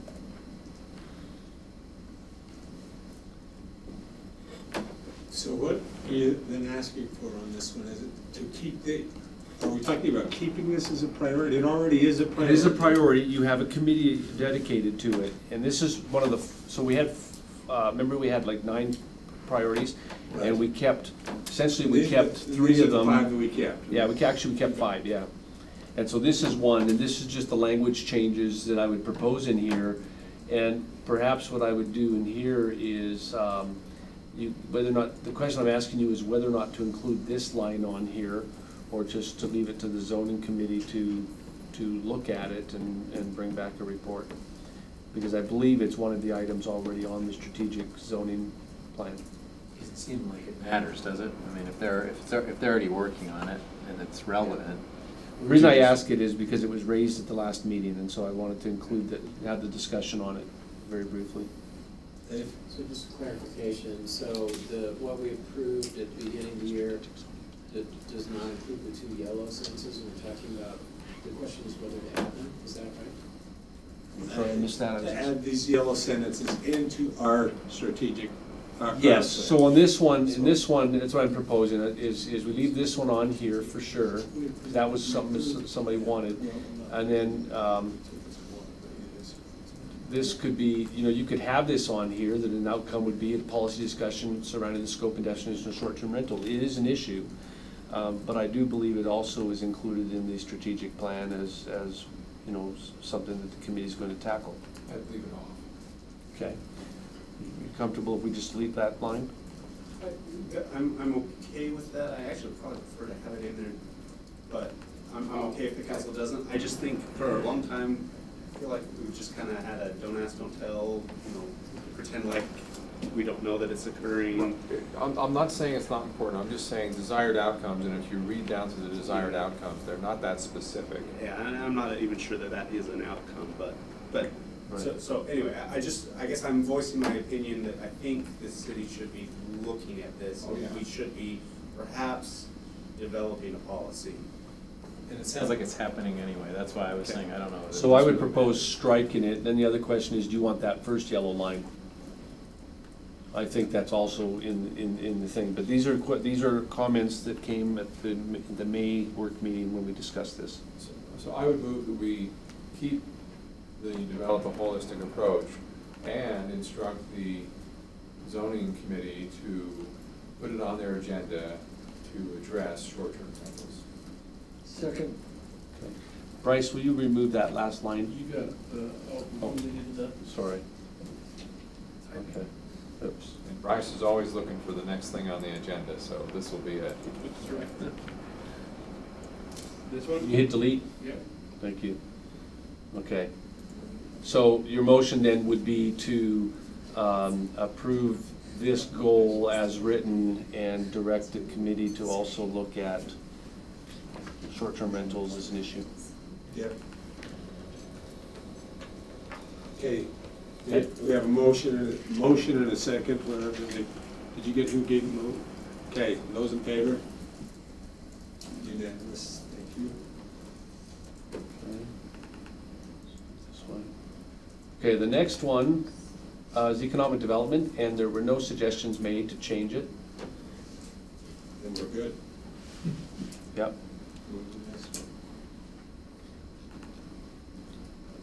Okay. And then we've already under, adopted these 5. you need to re-adopt it. So do you want just to move to approve this one as a goal? So we're doing each one individually? Well, that's kind of what we've been doing. Yeah. I'll second that. Okay, those in favor? Wait. George? Okay. Sorry, you have to Just say write it. George. I don't, When in doubt, I don't have eyes just that write George, just be yours when you're ready. Okay, so this one, the only change we've proposed to it, and I know that the budget committee's been on hold, waiting for whatever the mayor's coming up with and stuff.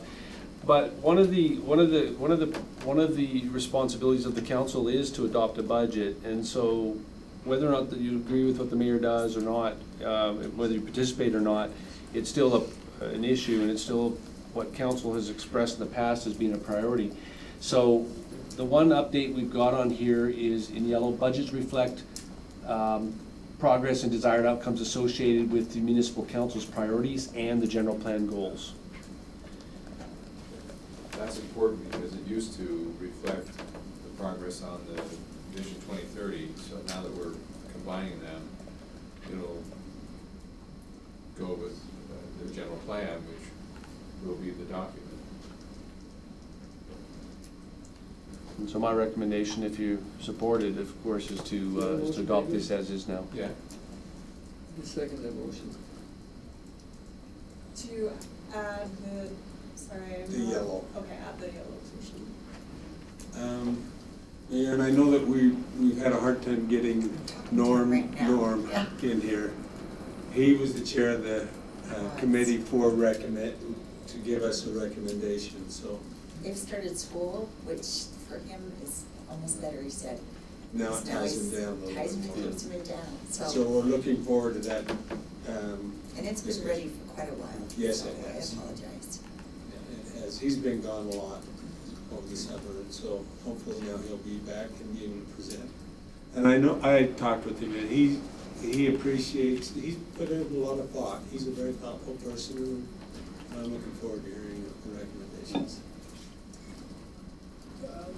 Just to comment on the motion, I'm kind of going back and forth between wanting that to say associated with the city's priorities and general plan goals, or keeping it at municipal council's priorities. So you would include the administrative goals? Yeah, or if they were developed together. Now, if they're developed together, are they still the municipal council's priorities? Yes, even though they're developed together. I don't know. Like I said, I'm back and forth on them. I think since the administration puts together the budget, I think they have a lot of say in making sure that their goals and priorities are in there. And so for this document, does it make more sense to call it the municipal council's priorities? But again, I hope those are developed in concert. What does the mayor have to say? I think that's fine to have it together because we all had that retreat where we talked about top goals, and since you approved the budget and I present it to you, we're working together on it, so I'm good with it. Which I language? move that we amend the motion to add administration. How about with the, And administrative priorities. Can you edit that, Bryce? Oh, and administration. Administration. Can you type, I can't type it in from here. What do you mean? You're making a motion to amend the motion, or would you like to amend your original motion? Yeah, I want both included, whether we just use one term or two terms, but make it clear that it's the council and the administration. Whether you call it the city's goals or the. It's more I'd clear. rather say council and administration. Okay, so separate. Yeah. So you're amending your motion rather than Your voting motion on is the city. motion to I'll amend the amend, motion yes. to vote on? Yeah, I'll amend my motion. The council's and administration's priorities. Exactly. So my only caution is we have a really good working relationship with the administration, and but what are you going to do? What do you want to do if for on some of these priorities that you're not in agreement on it?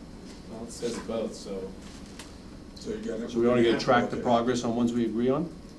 No, we would track the I'm toying with you a bit, but yeah, but you would track the progress on both the council's goals and the administrative goals, which may, even at times, conflict.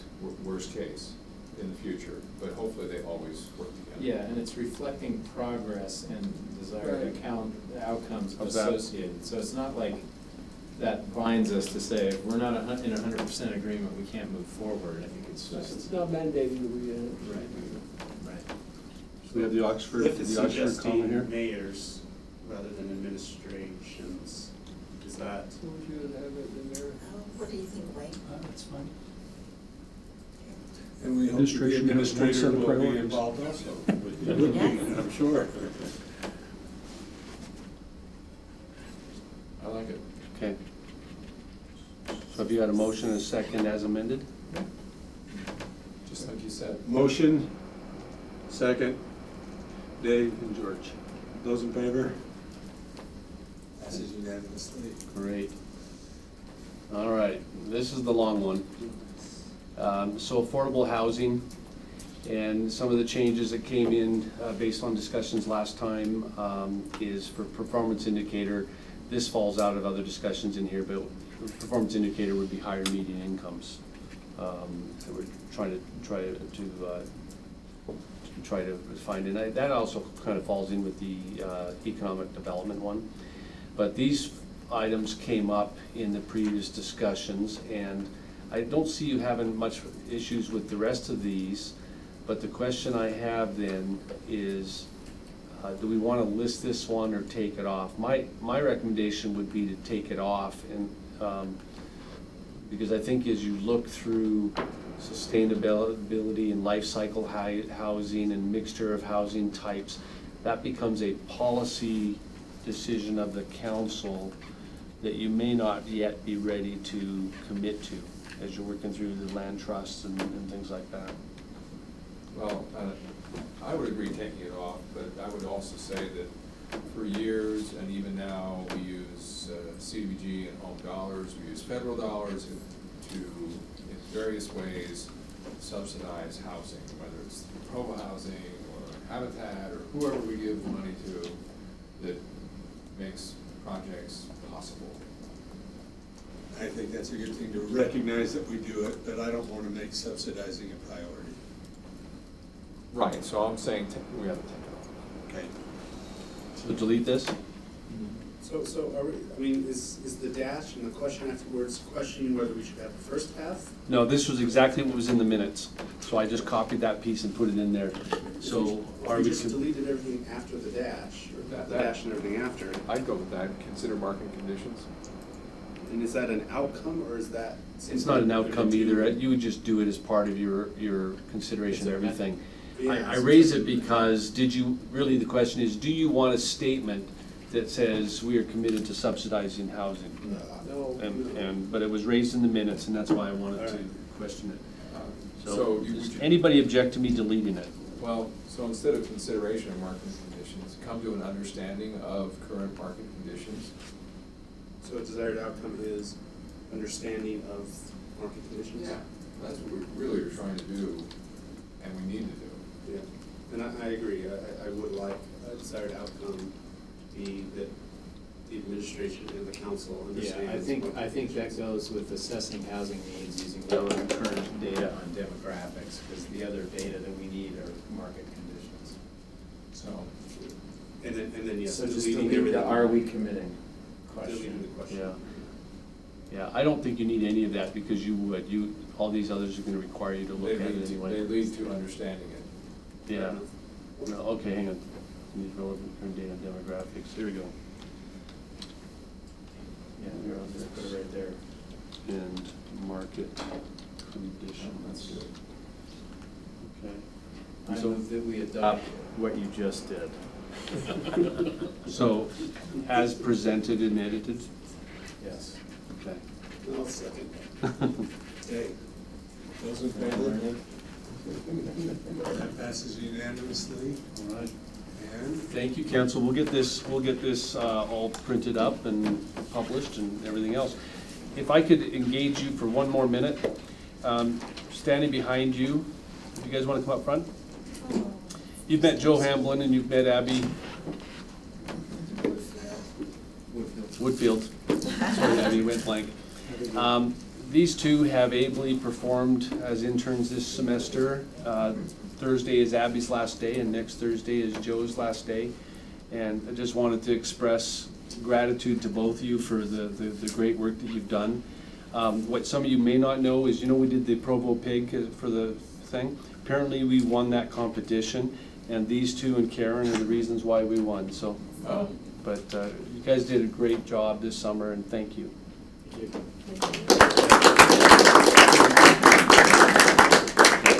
Let me talk to you just for a moment.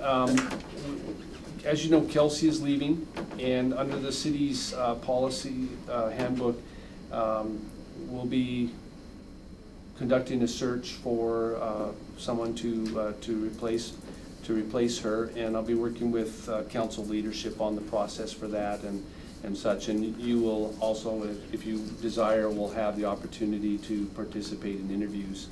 We're going to try and move fast because we've got so much going on. We don't want to leave a vacancy for long. We do believe that we'll be able to attract some very good candidates, and we'll just keep you informed on that, okay? Thank you. Thank you very much. And we'll have Kelsey back. You'll see Kelsey tonight, but we'll have Kelsey back another time so you can thank her or whatever. We're going to do a lunch for her in a couple of weeks. Okay. We will, this meeting by unanimous consent. Is there dinner in there? There's dinners in there, and there's no closed, so.